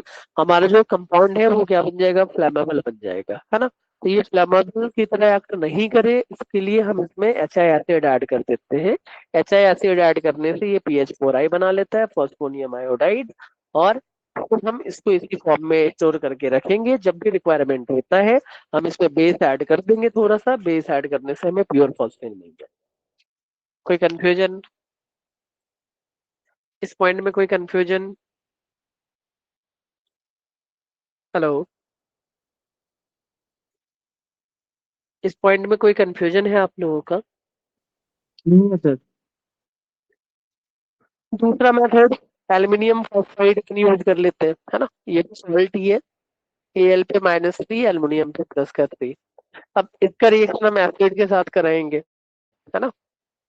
एल्युमिनियम का ऑक्साइड था एम्फोटेरिक, है ना, तो एल्युमिनियम SiO4 के साथ रिएक्ट करके क्या बनाएगा, Al2O4 का होल थ्राइस। और फिर से हमारा जो रिक्वायरमेंट था ना फॉस्फीन गैस, वो फॉस्फीन गैस बनता हुआ दिख रहा होगा। क्लियर है?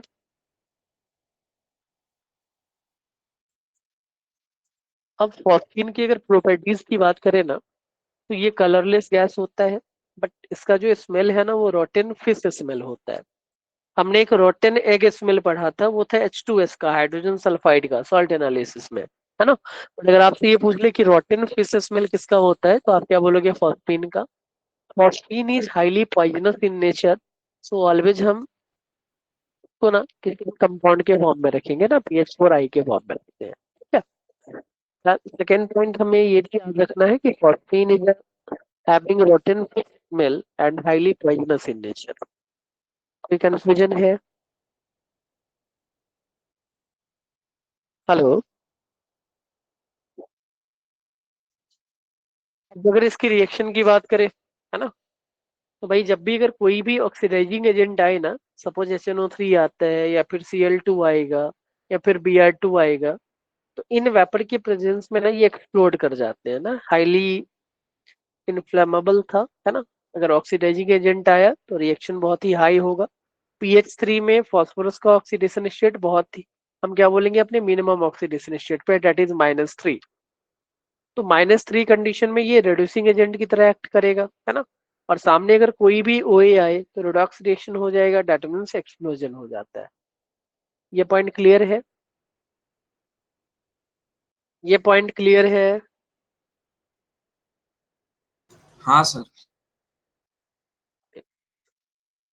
नेक्स्ट फॉस्फीन की अगर बात करें ना, तो ये वाटर में स्लाइटली सॉल्युबल होता है ना, बट CH2 ऑर्गेनिक सॉल्वेंट में ये कंप्लीट सॉल्युबल होगा, है ना।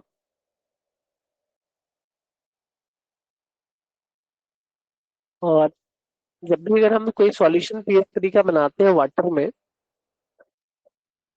तो अगर हम इस सॉल्यूशन को अगर डिकम्पोज करेंगे ना लाइट के प्रेजेंस में, रेड सी और H2 अगर ऐड कर देंगे ना, हमने ये लिखा था solution of PH3 in water decomposes in presence of light giving red P and H2, है ना। अगर हम रेड पी और हाइड्रोजन ऐड कर देंगे तो हमारा जो सॉल्यूशन है वो डिकम्पोज हो जाता है और फिर से फॉस्फीन जो है स्टेट में रीच हो जाएगा। ये पॉइंट क्लियर?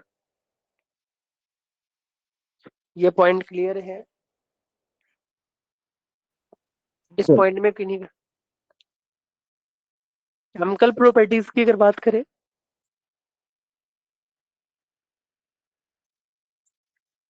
तो अपन ये बोलेंगे ये गैस था, है ना, जो डी लॉक के मेटल रहते हैं। क्या फिर से बोलिएगा? स्लाइटली सॉल्युबल क्यों होता है? सॉल्युबल के लिए हम पोलरिटी की बात करेंगे ना भाई, हाईली पोलरिटी नहीं रहता। पी और एच के केस में ना हम बोलेंगे ज्यादा निगेटिविटी डिफरेंस रहेगा, और गैसेस फॉर्म में है तो गैस का सॉल्युबिलिटी जो लिक्विड में रहेगा ना वो बहुत ही कम ही रहने वाला है। ठीक है। हाँ सर। केमिकल प्रॉपर्टीज की अगर बात करें तो डीप वॉक के मेटल के सरफेस से हम इसको एब्जॉर्ब करा सकते हैं, जैसे CuSO4 हो गया, GCl2 हो गया, है ना। और ये प्रोडक्ट क्या बनाएगा, सल्फाइड बनाता है, रेस्पेक्टिव सल्फाइड। कॉपर सल्फेट में PS3 आपने पास कराया, डबल डिस्प्लेसमेंट रिएक्शन ही होगा, है ना। क्या बनाएगा भाई, ब्लैक कलर का कॉपर सल्फाइड बनाता है। अगर मरकरी का क्लोराइड लोगे तो यहाँ पे येलो कलर का PPT बनता है। थोड़ा सा कलर वाला फंडा हमने सॉल्ट एनालिसिस में किया हुआ है ना। ये दोनों वहां पे भी किए थे कि फॉस्फाइड का नेचर कब कैसा होता है। तो copper phosphide is black in colour, और मरकरी के फॉस्फाइड की अगर बात करेंगे ना तो इसका कलर येलो होता है। ठीक है। तो अगर हम PS3 के नेचर की बात करें तो ये वीक बेस है, नाइट्रोजन फैमिली का मेंबर है, तो NH3 अमोनिया वीक बेस था। तो फॉस्फीन भी क्या होता है भाई, वीक बेस होता है ना। तो जब भी अगर हम एसिड के साथ रिएक्शन करवाएंगे ना, ये अडक्ट का फॉर्मेशन कर लेगा, जैसा कि अपन ने ऊपर देखा था। PH3 + HI क्या बनाता था भाई, ये PH4I, है ना। तो एक सॉल्ट का फॉर्मेशन कर लेगा। ऐसा लॉजिक हम लेके चलेंगे कि PH3 is a weak base, so it reacts with acid and gives a adduct product, है ना, एडिशन प्रोडक्ट का फॉर्मेशन कर लेता है। ये पॉइंट क्लियर है।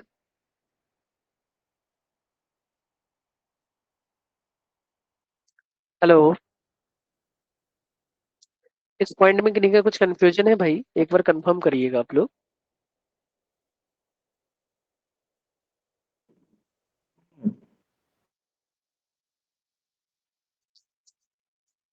देन बहुत सारे रिएक्शन और भी हैं, है ना, समझिएगा। ध्यान से इस पॉइंट पे कंसंट्रेट करना है इन रिएक्शंस पे, कि अगर फॉस्फीन का रिएक्शन हम ऑक्सीजन के साथ अगर करा देते हैं, है ना, at temperature near by 150, temperature वगैरह आपको याद नहीं रखने हैं, है ना। तो फॉस्फीन में हम क्या बोलेंगे, फॉस्फोरस जो है ना भाई वो -3 ऑक्सीडेशन स्टेट पे था, और ऑक्सीजन के साथ अगर आप हीट करोगे तो ये अपने हाईएस्ट ऑक्सीडेशन स्टेट पे चला जाएगा, दैट विल बी +5, है ना। तो P2O5 का फॉर्मेशन कर लेता है। अगर हम क्लोरीन लेके चलेंगे, क्लोरीन का रिएक्टिविटी थोड़ा सा ऑक्सीजन के रेस्पॉन्स में थोड़ा कम रिएक्टिविटी ये शो करेगा। ऑक्सीडेशन तो हो रहा है क्लोरीन का, बट ये प्रोडक्ट क्या बनाएगा, PCl3 का फॉर्मेशन कर लेता है। अगर हम ऑक्सीजन का रिएक्शन N2O के साथ करा दे, नाइट्रस ऑक्साइड के साथ, in presence of electric current, तो ये प्रोडक्ट क्या बनाएगा, +5 ऑक्सीडेशन स्टेट का प्रोडक्ट बनाएगा, H3PO4। नेक्स्ट रिएक्शन डायरेक्ट आपसे पूछा जाएगा कि अगर फॉस्फीन का रिएक्शन हम AgNO3 के साथ कराते हैं, है ना, ये प्रोडक्ट क्या बनाएगा भाई, Ag3P.3AgNO3, इसका येलो कलर का PPT बनता है ना, और साथ में H3NO3 रिलीज कर देता है। हेलो। मेरा वॉइस क्लियर है ना। हाँ सर।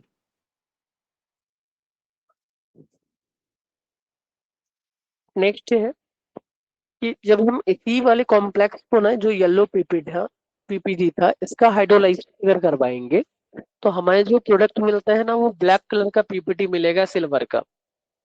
तो यहाँ से भी एक सिक्वेंशियल रिएक्शन का ही पैटर्न आपसे पूछेगा, है ना, ज्यादा कुछ यहाँ से पूछने वाला है नहीं। कि फॉस्फाइन का रिएक्शन हमने सिल्वर नाइट्रेट के साथ कराया, क्या बनेगा, तो आप क्या बोलते हैं, येलो PPT मिलता है। और इस येलो PPT का अगर हम हाइड्रोलाइसिस कराएंगे तो हमें ब्लैक कलर का Ag का PPT मिल जाएगा। ठीक है।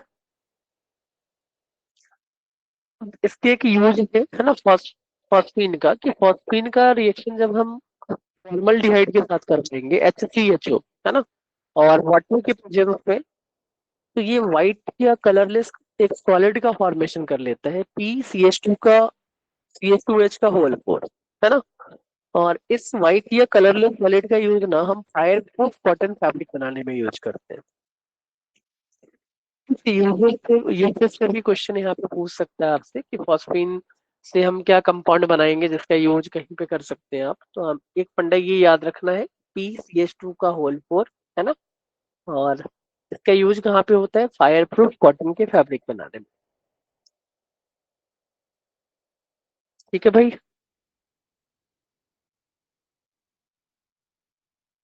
हेलो, मेरा वॉइस क्लियर है? भाई मेरा वॉइस क्लियर है ना?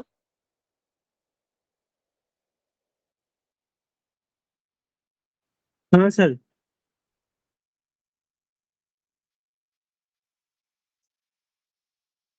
चलिए, अब इसके नोट की अगर बात करें ना, नोट में कुछ एक पॉइंट और लिखा है कि जो जो अमोनिया का रिएक्शन था ना, फॉस्फीन भी सेम उसी की तरह रिएक्शन फ्लो करता है ना। जैसे अपन ने अमोनिया में देखा था कि ये एडक्ट का फॉर्मेशन कर लेता है। कोई भी जैसे CaCl2 के साथ इसने एडक्ट बनाया है ना। तो फॉस्फीन भी क्या करेगा? इसी क्लोराइड के साथ एडक्ट का फॉर्मेशन कर लेता है। जस्ट लाइक अमोनिया, फॉस्फीन भी एडिशन प्रोडक्ट का फॉर्मेशन करेगा, दैट मीन्स एडक्ट का फॉर्मेशन करता है ना। मतलब हम ये बोल सकते हैं कि properties of phosphine and ammonia are chemical properties almost similar ही रहेगा। अब PS3 को हम एब्जॉर्ब कैसे करते हैं? तो बाई ब्लीचिंग पाउडर, है ना। ये पॉइंट क्वेश्चन में PIQ में पूछा गया है ना। दिख जाएंगे आपको कि PS3 can be absorb by, हम क्या बोलेंगे भाई? Bleaching powder. ठीक है।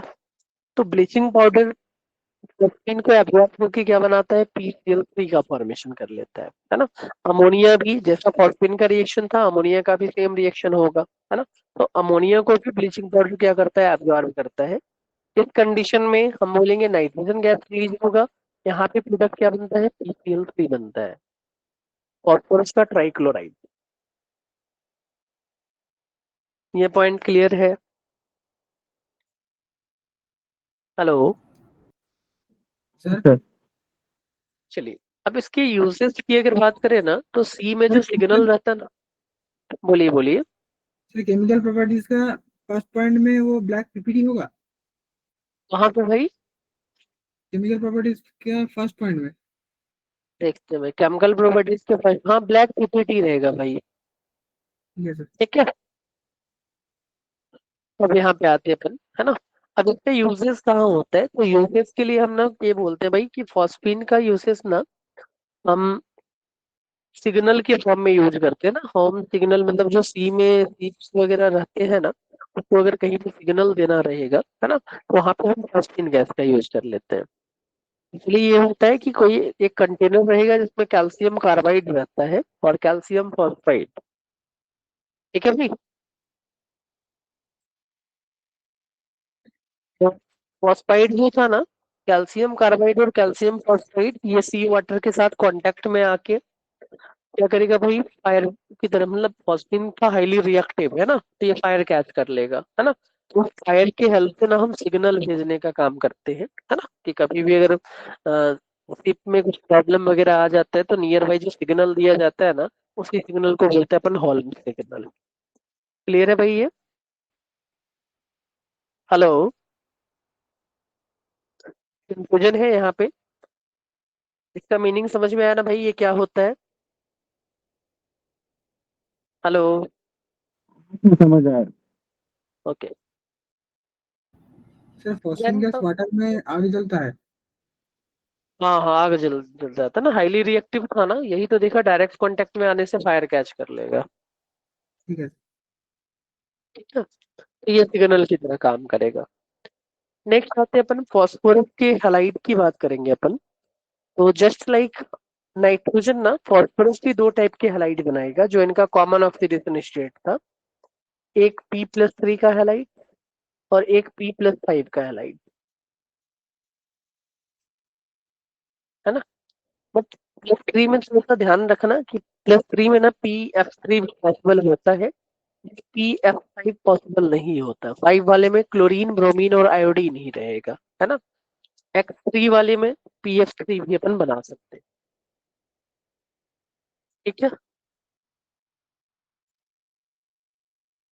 सॉरी, यहाँ पे कुछ मिस्टेक किया है मैंने। क्लोरीन, आयोडीन नहीं बनाते हैं due to hire size.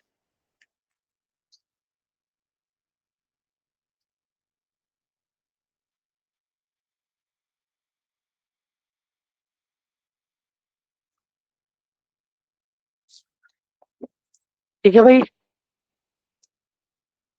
Hello, मेरा वॉइस क्लियर है ना? क्लियर है। अब इन हैलाइड की अगर प्रॉपर्टीज की बात करें तो पहले अपन PX3 की बात करने वाले हैं कि PX3 कैसे रिएक्शन शो करता है। अब फॉर्मेशन कैसे होगा PF3 का, तो नेचर में हमारे पास व्हाइट फॉस्फोरस ही है ना। इसी से हम हर जगह रिएक्शन स्टार्ट करते हैं, यही हाईली रिएक्टिव था। तो P4 लेंगे, इसका रिएक्शन Cl2 के साथ करवा देंगे, है ना। तो हमारा प्रोडक्ट क्या मिल गया? 4PCl3, है ना। 1 मोल फॉस्फोरस में एटॉमिक यदि 4 था तो हमेशा हमें P4 ही लेना पड़ेगा। दूसरा मेथड होता है, वो थायोनील क्लोराइड अपनी यूज करते हैं। P4 प्लस थायोनील क्लोराइड, यहाँ से भी हमारा प्रोडक्ट क्या मिलेगा? PCl3 एंड SO2 और Cl2 का फॉर्मेशन हो जाता है। प्रॉपर्टीज की अगर बात करें तो जितने भी PX3 टाइप के कंपाउंड है ना, ये कलरलेस ऑयली लिक्विड होते हैं और वाटर में हाइड्रोलाइज होने के ये रिस्पेक्टिव एसिड का फॉर्मेशन कर लेंगे, है ना। इस देखिए यहाँ पे PCl3 में क्या है? +3, है ना। तो ये +3 वाला एसिड बना लेगा। वाटर में जब भी हम हाइड्रोलाइज करेंगे ना ट्राई हैलाइड का, हमें रिस्पेक्टिव एसिड मिल जाएगा। ये पॉइंट क्लियर है? हेलो।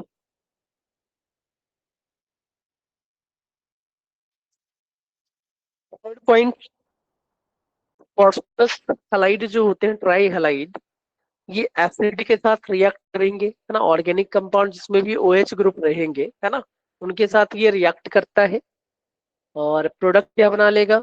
उस एसिड का सॉल्ट बन रहा होगा, Cl प्रोड्यूस कर देगा ये, है ना। और रिस्पेक्टिव एसिड में कन्वर्ट हो जाते हैं, है ना। ये प्रोडक्ट बनाता है H3PO3, वही सेम फंडा। ये भी प्लस का 3 है। हमने एसिड लिया है, H+ दे रहा होगा, एक्वा सॉल्यूशन लिया था तो एक्वा सॉल्यूशन में PCl3 ऑलवेज क्या बनाएगा? H3PO3 का फॉर्मेशन करेगा। कोई कंफ्यूजन? इस पॉइंट में किन्हीं का कोई कंफ्यूजन है? नहीं सर।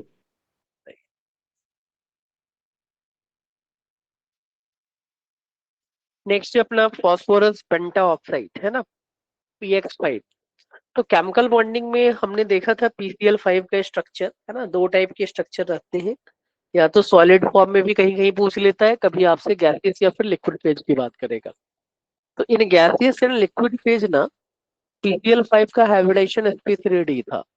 बट सॉलिड PCl5 में ना ये कैटाइनिक पार्ट है और ये एनाइनिक पार्ट है। PCl4 plus cationic part and PCl6 minus is anionic part, है ना। तो केमिकल बॉन्डिंग में यहाँ से क्वेश्चन एक पूछ लेगा कि PCl5 के कैटाइन का हाइब्रिडाइजेशन क्या होता है, PCl5 के एनाइन का हाइब्रिडाइजेशन क्या होता है, ये बनता कैसे है। तो रिएक्शन का नेचर भी सिमिलर है, जैसा अपने PX3 बनाया ना, सेम पैटर्न से PX5 भी बनाएंगे, है ना। पहला Cl2 के साथ रिएक्शन यहाँ पे भी था, यहाँ पे भी क्या बोलेंगे भाई? Same reaction. दूसरे दूसरे रिएक्शन में थोड़ा सा चेंज दिखेगा। PX3 बनाने के लिए हम सल्फोनाइल क्लोराइड थायोनील क्लोराइड यूज कर रहे थे, है ना। और PX5 में सल्फोनाइल यूज करेंगे। एक सेकंड में।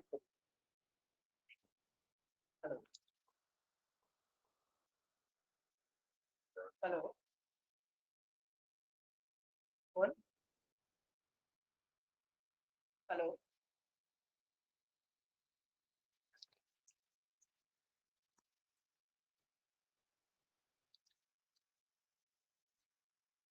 तो जस्ट एक पॉइंट ऑफ डिफरेंस रहेगा यहाँ पे।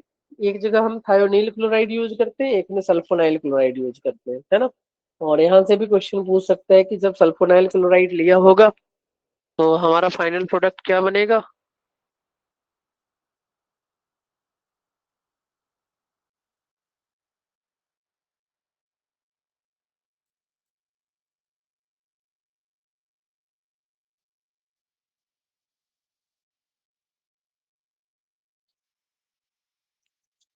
हेलो।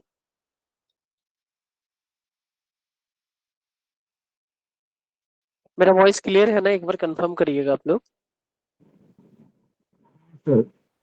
ओके। अब PX5 की अगर केमिकल प्रॉपर्टीज की बात करें ना, तो PX5 जो होता है वो येलोइश व्हाइट पाउडर रहेगा, है ना? येलोइश व्हाइट पाउडर रहेगा।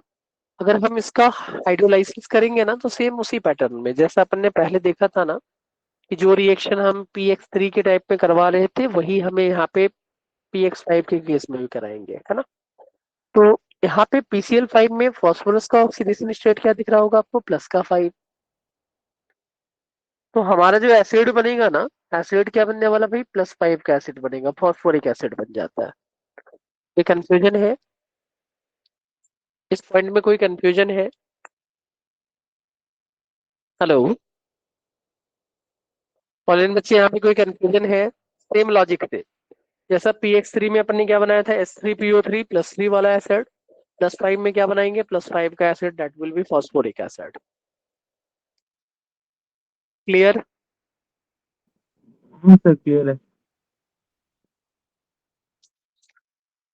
देन जब हम PCl5 को हीट करेंगे, है ना, तो इसका सब्लिमेशन होता है, मतलब जो सॉलिड पार्ट है ना, वो डायरेक्टली गैसियस फेज में कन्वर्ट होगा, है ना? बट ये जो सब्लिमेशन का फंडा है ना, ये बहुत हाई टेम्परेचर पे होता है, ठीक है? सब्लिमेशन का मतलब है सॉलिड फॉर्म डायरेक्टली किसमें कन्वर्ट करेगा? गैस में कन्वर्ट हो रहा होगा। बट लॉजिक यही है कि सब्लिमेशन कराने के लिए हमें बहुत हाई टेम्परेचर का रिक्वायरमेंट यहाँ पे होने वाला है ना? लो टेम्परेचर पे सब्लिमेशन का कंसेप्ट पॉसिबल नहीं होगा।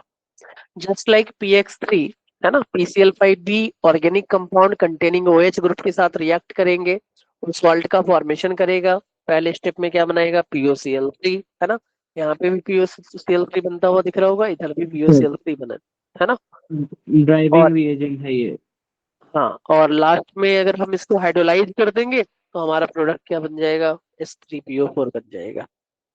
ये पॉइंट क्लियर है?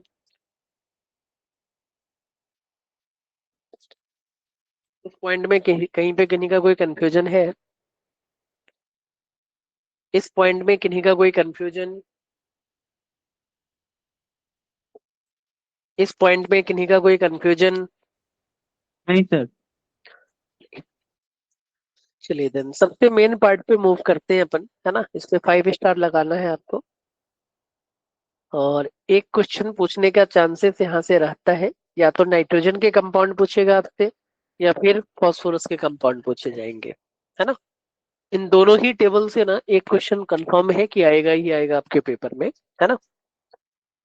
तो हमारा जो टॉपिक है वो है ऑक्सो एसिड्स ऑफ फास्फोरस। अब इस ऑक्सो एसिड ऑफ फास्फोरस में पहला कंपाउंड है अपना हाइपोफॉस्फोरस एसिड, है ना? इसी को बोलते हैं अपन फॉस्फेनिक एसिड, है ना, या फॉस्फीनिक बोल देते हैं। हाइपोफॉस्फोरस एसिड, या डायरेक्ट कहीं पे लिखा मिल जाएगा आपको फॉस्फीनिक, है ना? ये भी याद रखना है अपने को। अब H3PO2 का अगर स्ट्रक्चर की बात करें अपन, तो फास्फोरस के वैलेंस शेल में 5 इलेक्ट्रॉन थे, ये 5 बॉन्ड बनाएगा, है ना? 5 बॉन्ड कैसे बनता हुआ दिख रहा होगा आपको? एक डबल बॉन्ड ऑक्सीजन और 3 यहाँ पे इलेक्ट्रॉन थे, है ना? तो ये अपने बना दिया H3PO4।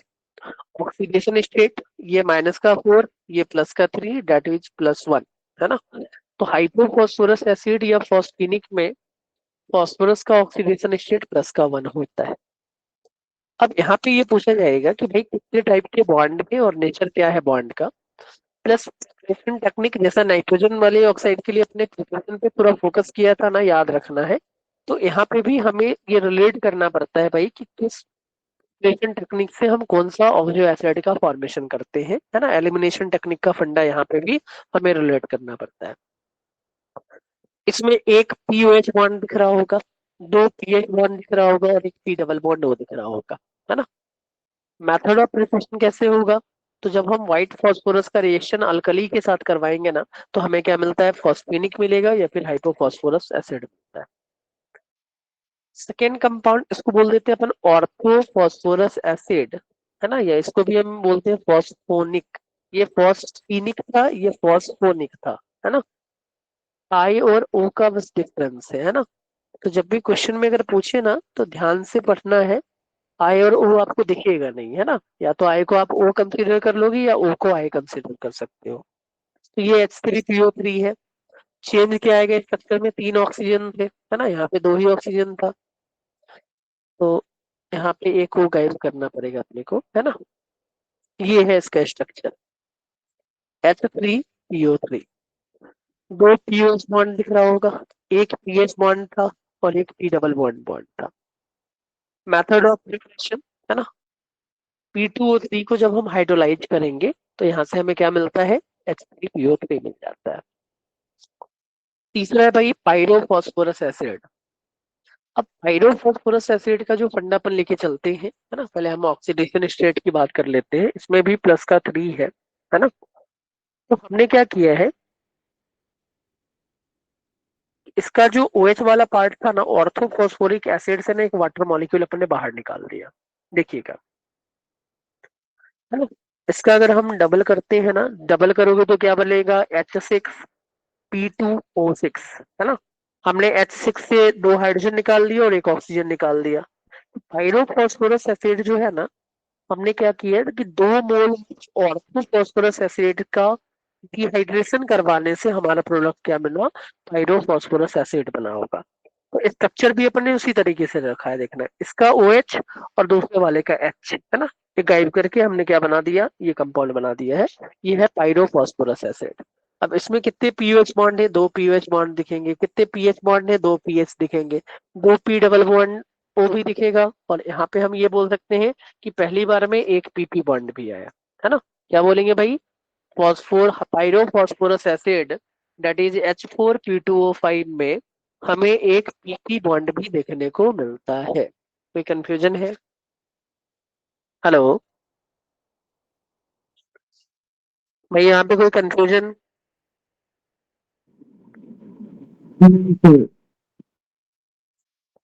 नेक्स्ट है हाइपोफॉस्फोरस एसिड।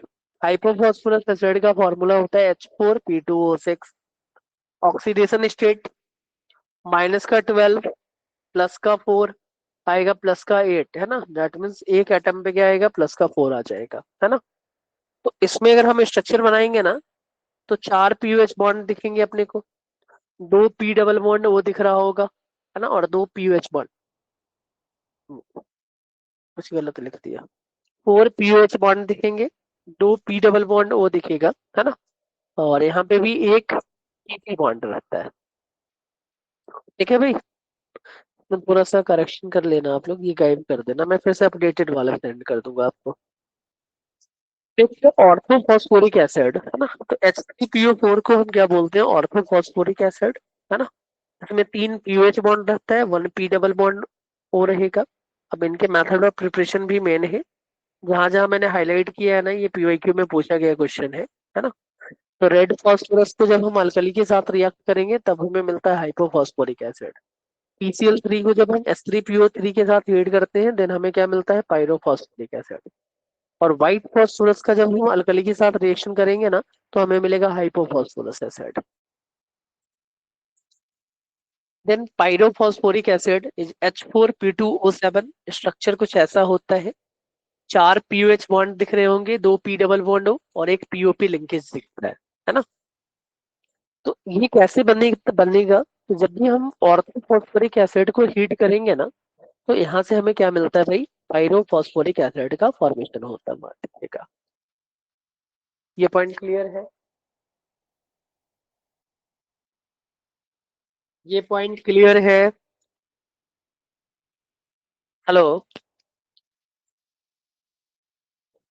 भाई, मेरा वॉइस क्लियर है ना?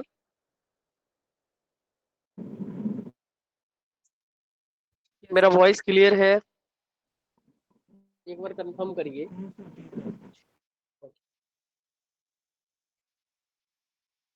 देन नेक्स्ट है भाई मेटाफॉस्फोरिक एसिड, है ना। अब मेटाफॉस्फोरिक एसिड जो है ना, ये पॉलीमर के फॉर्म में एग्जिस्ट करता है।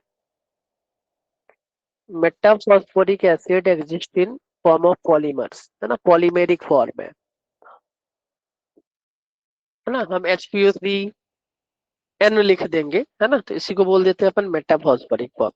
अब जितना N का वैल्यू रखोगे ना, हम उसके अकॉर्डिंग टू इसका नेमिंग करेंगे। जैसे मान लो यहाँ पे 3 रख दिया, तो हम इसको क्या बोलेंगे, ट्राई मेटा फॉस्फोरिक एसिड। इनका जो स्ट्रक्चर होगा ना, जितने number of mole n value रखेंगे हम उसके अकॉर्डिंग टू डिसाइड करते हैं, है ना। 4 रखोगे तो हम 4 के अकॉर्डिंग टू कहीं पे डिसाइड करेंगे, है ना। बट इन जनरल जो फंडा देखेंगे साइक्लिक वाले कंपाउंड में, एन का वैल्यू हम क्या रखते हैं भाई, 3 रखते हैं, है ना। और इसी के अकॉर्डिंग टू आपको क्वेश्चन पूछा जाता है कि कितने पीओएच बॉन्ड दिखेंगे, तो हम बोलेंगे भाई 3 पीओएच बॉन्ड था। पी डबल बॉन्ड को कितने दिख रहे हैं, 3 दिखेंगे। और कितने पीओपी लिंकेज रहते हैं, यहाँ से जनरली क्वेश्चन पूछता है कि in case of metaphosphoric acid या cyclic metaphosphoric acid how many POP linkage are there. अपन आंसर क्या बोलेंगे भाई, 3 पीओपी लिंकेज रहते हैं।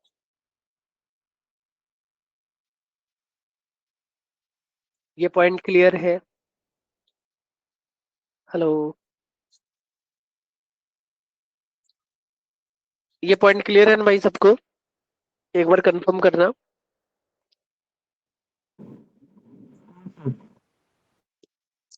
चलिए देन लास्ट पार्ट जो है ना इस नाइट्रोजन फैमिली का, वो है हीटिंग इफेक्ट, जो कि मैंने आपको पहले भी थोड़ा सा लॉजिक इसका एक्सप्लेन किया है ना।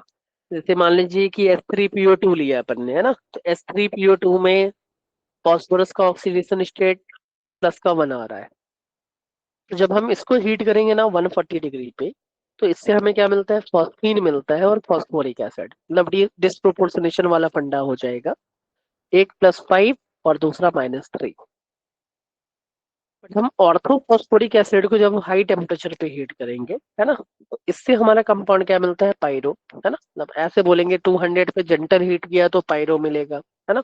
और स्ट्रॉन्ग हीट करेंगे तो मेटाफॉस्फोरिक एसिड मिलेगा।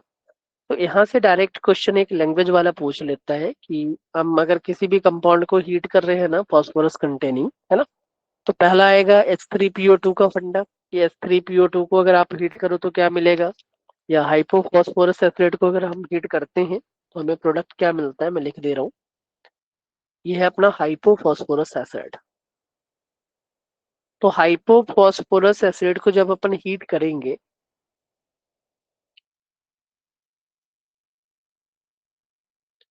तो यहाँ से ऑर्थोफॉस्फोरिक एसिड मिलता है, ऑर्थोफॉस्फोरिक एसिड। और जब हम इस ऑर्थोफॉस्फोरिक एसिड को हीट करेंगे तो पायरो मिलेगा। पायरो को फर्दर हीट करेंगे तो हमें मेटाफॉस्फोरिक एसिड। ठीक है,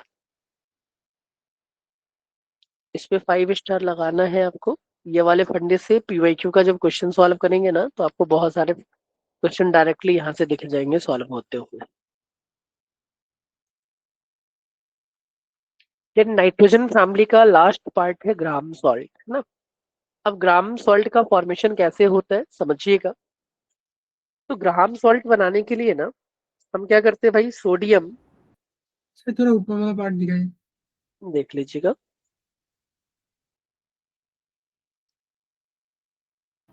ठीक है सर। है ना। तो हमने फॉस्फोरिक एसिड का रिएक्शन ना सोडियम हाइड्रोक्साइड के साथ करवा दिया है ना। तो हमारे पास NaH2PO4 ले लिया अपन ने, है ना। अब हम इस कंपाउंड को ना हीट करते हैं ग्रेटर देन 240 डिग्री सी पे। तो यहाँ से हमारा प्रोडक्ट क्या मिलता है, sodium tri metaphosphate. Sodium tri metaphosphate. और टेम्परेचर अगर बढ़ाओगे तो ये कन्वर्ट हो जाता है सोडियम NaPO3 में, है ना।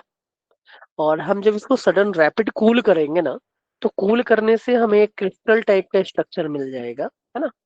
इसी स्ट्रक्चर को बोल देते हैं ग्राहम सॉल्ट, है ना, या फिर हम इसको सोडियम ग्लास भी बोल देते हैं। हेलो, मेरा वॉइस क्लियर है ना? मतलब इस क्रिस्टल को जब हम कूल करेंगे ना, मतलब ये जो लिक्विड मेल्ट था इसको हम कूल करेंगे तो कूल करने से ये क्रिस्टलाइज हो जाता है ना, पॉलीमेरिक फॉर्म में। तो तो हमें ये बोला जाता है, जनरल पूछा जाएगा कि ग्राहम सॉल्ट्स आर, आप क्या बोलोगे, लॉन्ग चेन पॉलीफॉस्फेट्स, है ना। Graham salts are long chain polyphosphate, है ना। पॉलीमर है, किसका पॉलीमर है, फॉस्फेट का, तो हम बोलेंगे लॉन्ग चेन पॉलीफॉस्फेट है। ये पोलर इन नेचर है तो सॉल्युबल होगा वाटर पे, है ना। किस किस के साथ प्रेसिपिटेट बना सकता है, तो लेड Pb+2 Ag+ के साथ ये प्रेसिपिटेट बनाता है, बट जो हाईली एक्टिव मेटल रखते हैं उनके साथ ये प्रेसिपिटेट का फॉर्मेशन नहीं करता है ना। और ग्राम सॉल्ट का कमर्शियल नेम क्या है, तो कैलगॉन बोल देते हैं। तो यहाँ पे अपना नाइट्रोजन फैमिली कंप्लीट होता है ना। जितने भी पॉइंट थे ना नाइट्रोजन फैमिली के, अपन ने each and every point discuss कर लिया है। अब आप नाइट्रोजन फैमिली के पीवाईक्यू के each and every question try कर सकते हैं, आपसे सारे क्वेश्चन सॉल्व हो जाएंगे। जो क्वेश्चन अगर नहीं बनता है आप एक बार नोट पलट के देखना, है ना, आपके नोट में सब कुछ लिखा हुआ है। ठीक है भाई।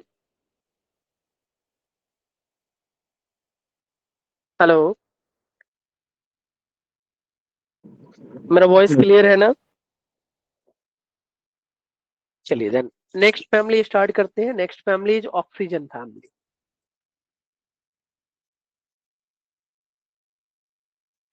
अब जैसे अपन ने नाइट्रोजन फैमिली से स्टार्ट किया था ना पढ़ना, सेम लॉजिक में यहाँ ऑक्सीजन फैमिली में भी आपको एक्सप्लेन करने वाला हूँ। तो ऑक्सीजन फैमिली के जो जो मेंबर थे ना, पहले मैं वो लिख रहा हूँ, देखना। इसको बोलते हैं ग्रुप नंबर 16, या इसी को चैल्कोजेन फैमिली भी बोल देते हैं। चैल्कोजेंस।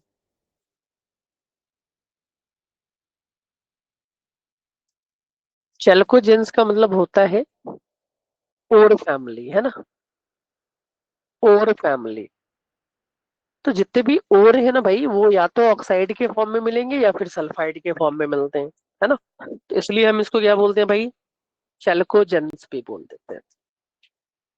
मेरा वॉइस क्लियर है, एक बार कंफर्म करना। हेलो। और इसके एलिमेंट की अगर बात करें ना कि ऑक्सीजन फैमिली में क्या क्या मिलता है ना, तो पहला एलिमेंट रहेगा oxygen, then sulphur, then selenium, then tellurium, then polonium, है ना। ऑक्सीजन का एटॉमिक नंबर 8, इसका भाई 16। इसके बाद मैजिक नंबर लगाएंगे 34, ये आएगा 52, ये रहता है 84, है ना। अगर हम इस फैमिली के जनरल इलेक्ट्रॉनिक कॉन्फ़िगरेशन की बात करें ना, तो general electronic configuration is NH2 NP4। Valence shell में कितने इलेक्ट्रॉन रहेंगे, 6 इलेक्ट्रॉन रहेंगे, है ना। अब स्टार्टिंग के जो दो मेटल है ना, ऑक्सीजन और सल्फर, ये क्या होते हैं भाई, नॉन मेटल। ठीक है। जो रिमेनिंग दो एलिमेंट है, ये क्या होते हैं भाई, मेटलॉइड्स।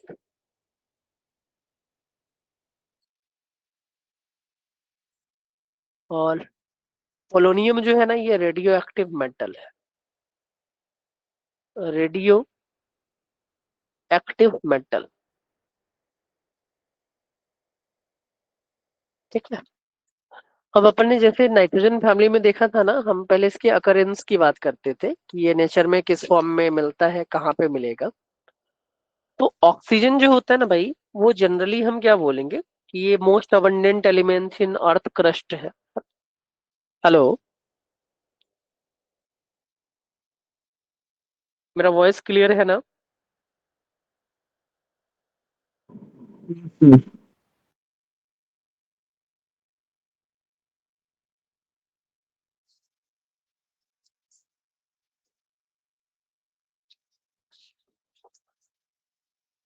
तो हम क्या बोलेंगे भाई, ये मोस्ट अबंडेंट एलिमेंट है अर्थ क्रस्ट का, है ना। तो मैं ऑक्सीजन के सामने लिख रहा हूँ, डिफरेंट कलर में यूज कर लेता हूँ ताकि थोड़ा आइडेंटिफाई करना आसान हो जाए। अपन क्या बोलेंगे, ये कहाँ मिलेगा भाई, अर्थ क्रस्ट में।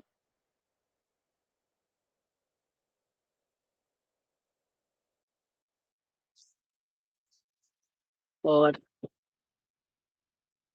Near by 21% by volume in air,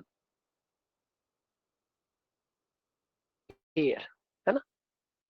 और जहाँ पे आपने अर्थ क्रस्ट लिखा ना, उसके ब्रैकेट में हम ये लिख सकते हैं कि ये मोस्ट अबंडेंट एलिमेंट, ये है मोस्ट अबंडेंट एलिमेंट।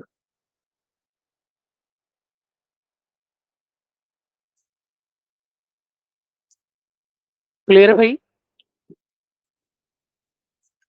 अब सल्फर जो मिलता है ना, ये सल्फर कहाँ मिलेगा, तो मेनली सल्फर ओर के फॉर्म में मिलता है ना। जैसे अपन ने देखा था ना, नाइट्रोजन के बाद फास्फोरस, फास्फोरस के लिए हमने बोला था ये पेप्टाइड फैमिली का मेंबर था। तो सेम यहाँ पे भी हम बोलेंगे कि सल्फर जो होता है ना, वो सल्फेट्स के फॉर्म में मिलता है। ये सल्फेट ओर के फॉर्म में मिलता है, सल्फेट ओर। अब सल्फेट ओर क्या क्या है? पहला जो कॉमन ओर रहता है ना सल्फेट का, वो है जिप्सम, CaSO4.2H2O। और इप्सम सॉल्ट भी बोलते हैं, MgSO4.7H2O।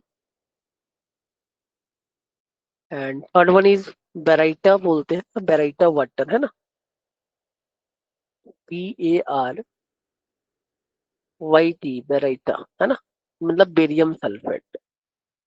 तो मेनली ये तीन जो फॉर्म है ना, ये सबसे मैक्सिमम परसेंटेज वाले और हैं, है ना। मैं इनका नेम भी लिख देता हूँ। ये है जिप्सम,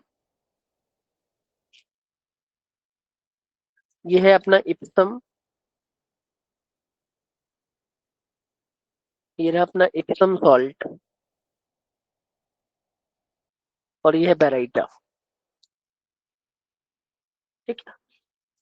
और सल्फाइड, सल्फेट और रहेगा, या फिर अगर सल्फेट नहीं दिया रहा तो हम क्या बोलेंगे भाई, सल्फाइड और, है ना, सल्फेट और सल्फाइड और, सल्फाइड और, है ना। जनरली तीन जो सबसे कॉमन सल्फाइड और हैं वो कॉपर के होते हैं, लेड के होते हैं और जिंक के होते हैं, है ना। तो जिंक वाले सल्फाइड जब मेटलर्जी अपन आगे करेंगे ना, तो जिंक के सल्फाइड को बोलते हैं जिंक ब्लेंड, है ना। टीबी के सल्फाइड को बोलते हैं गैलेना, मरकरी के सल्फाइड को बोलते हैं सिनाबर, है ना। और कॉपर के सल्फाइड को बोलते हैं कॉपर ग्लांस। और कॉपर और आयरन का एक मिक्सचर रहता है सल्फाइड का, उसको बोल देते हैं अपन कॉपर पायराइड्स। तो ये जनरली 5 फॉर्म में ऐसे हैं। मैं लिख दूं क्या पांचों फॉर्म? मैं लिख दूं क्या ऑनलाइन बच्चे, में ये लिख दूं? PbS, ZnS, HgS, Cu2s and CuFeH2। ये 5 सल्फाइड और है ना। PbS को बोलते हैं गैलेना, ZnS को बोलते हैं जिंक ब्लेंड, HgS के लिए टर्म यूज करते हैं सीना बार, ये होता है कॉपर ग्लांस,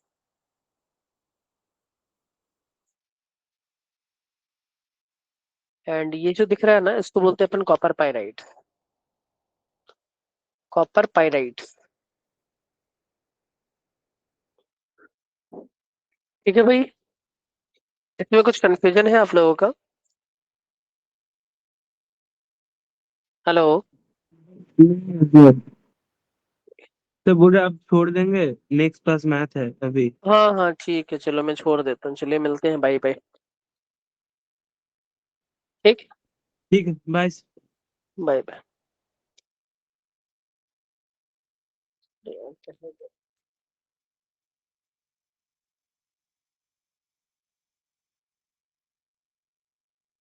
मशीन को एंड कर देता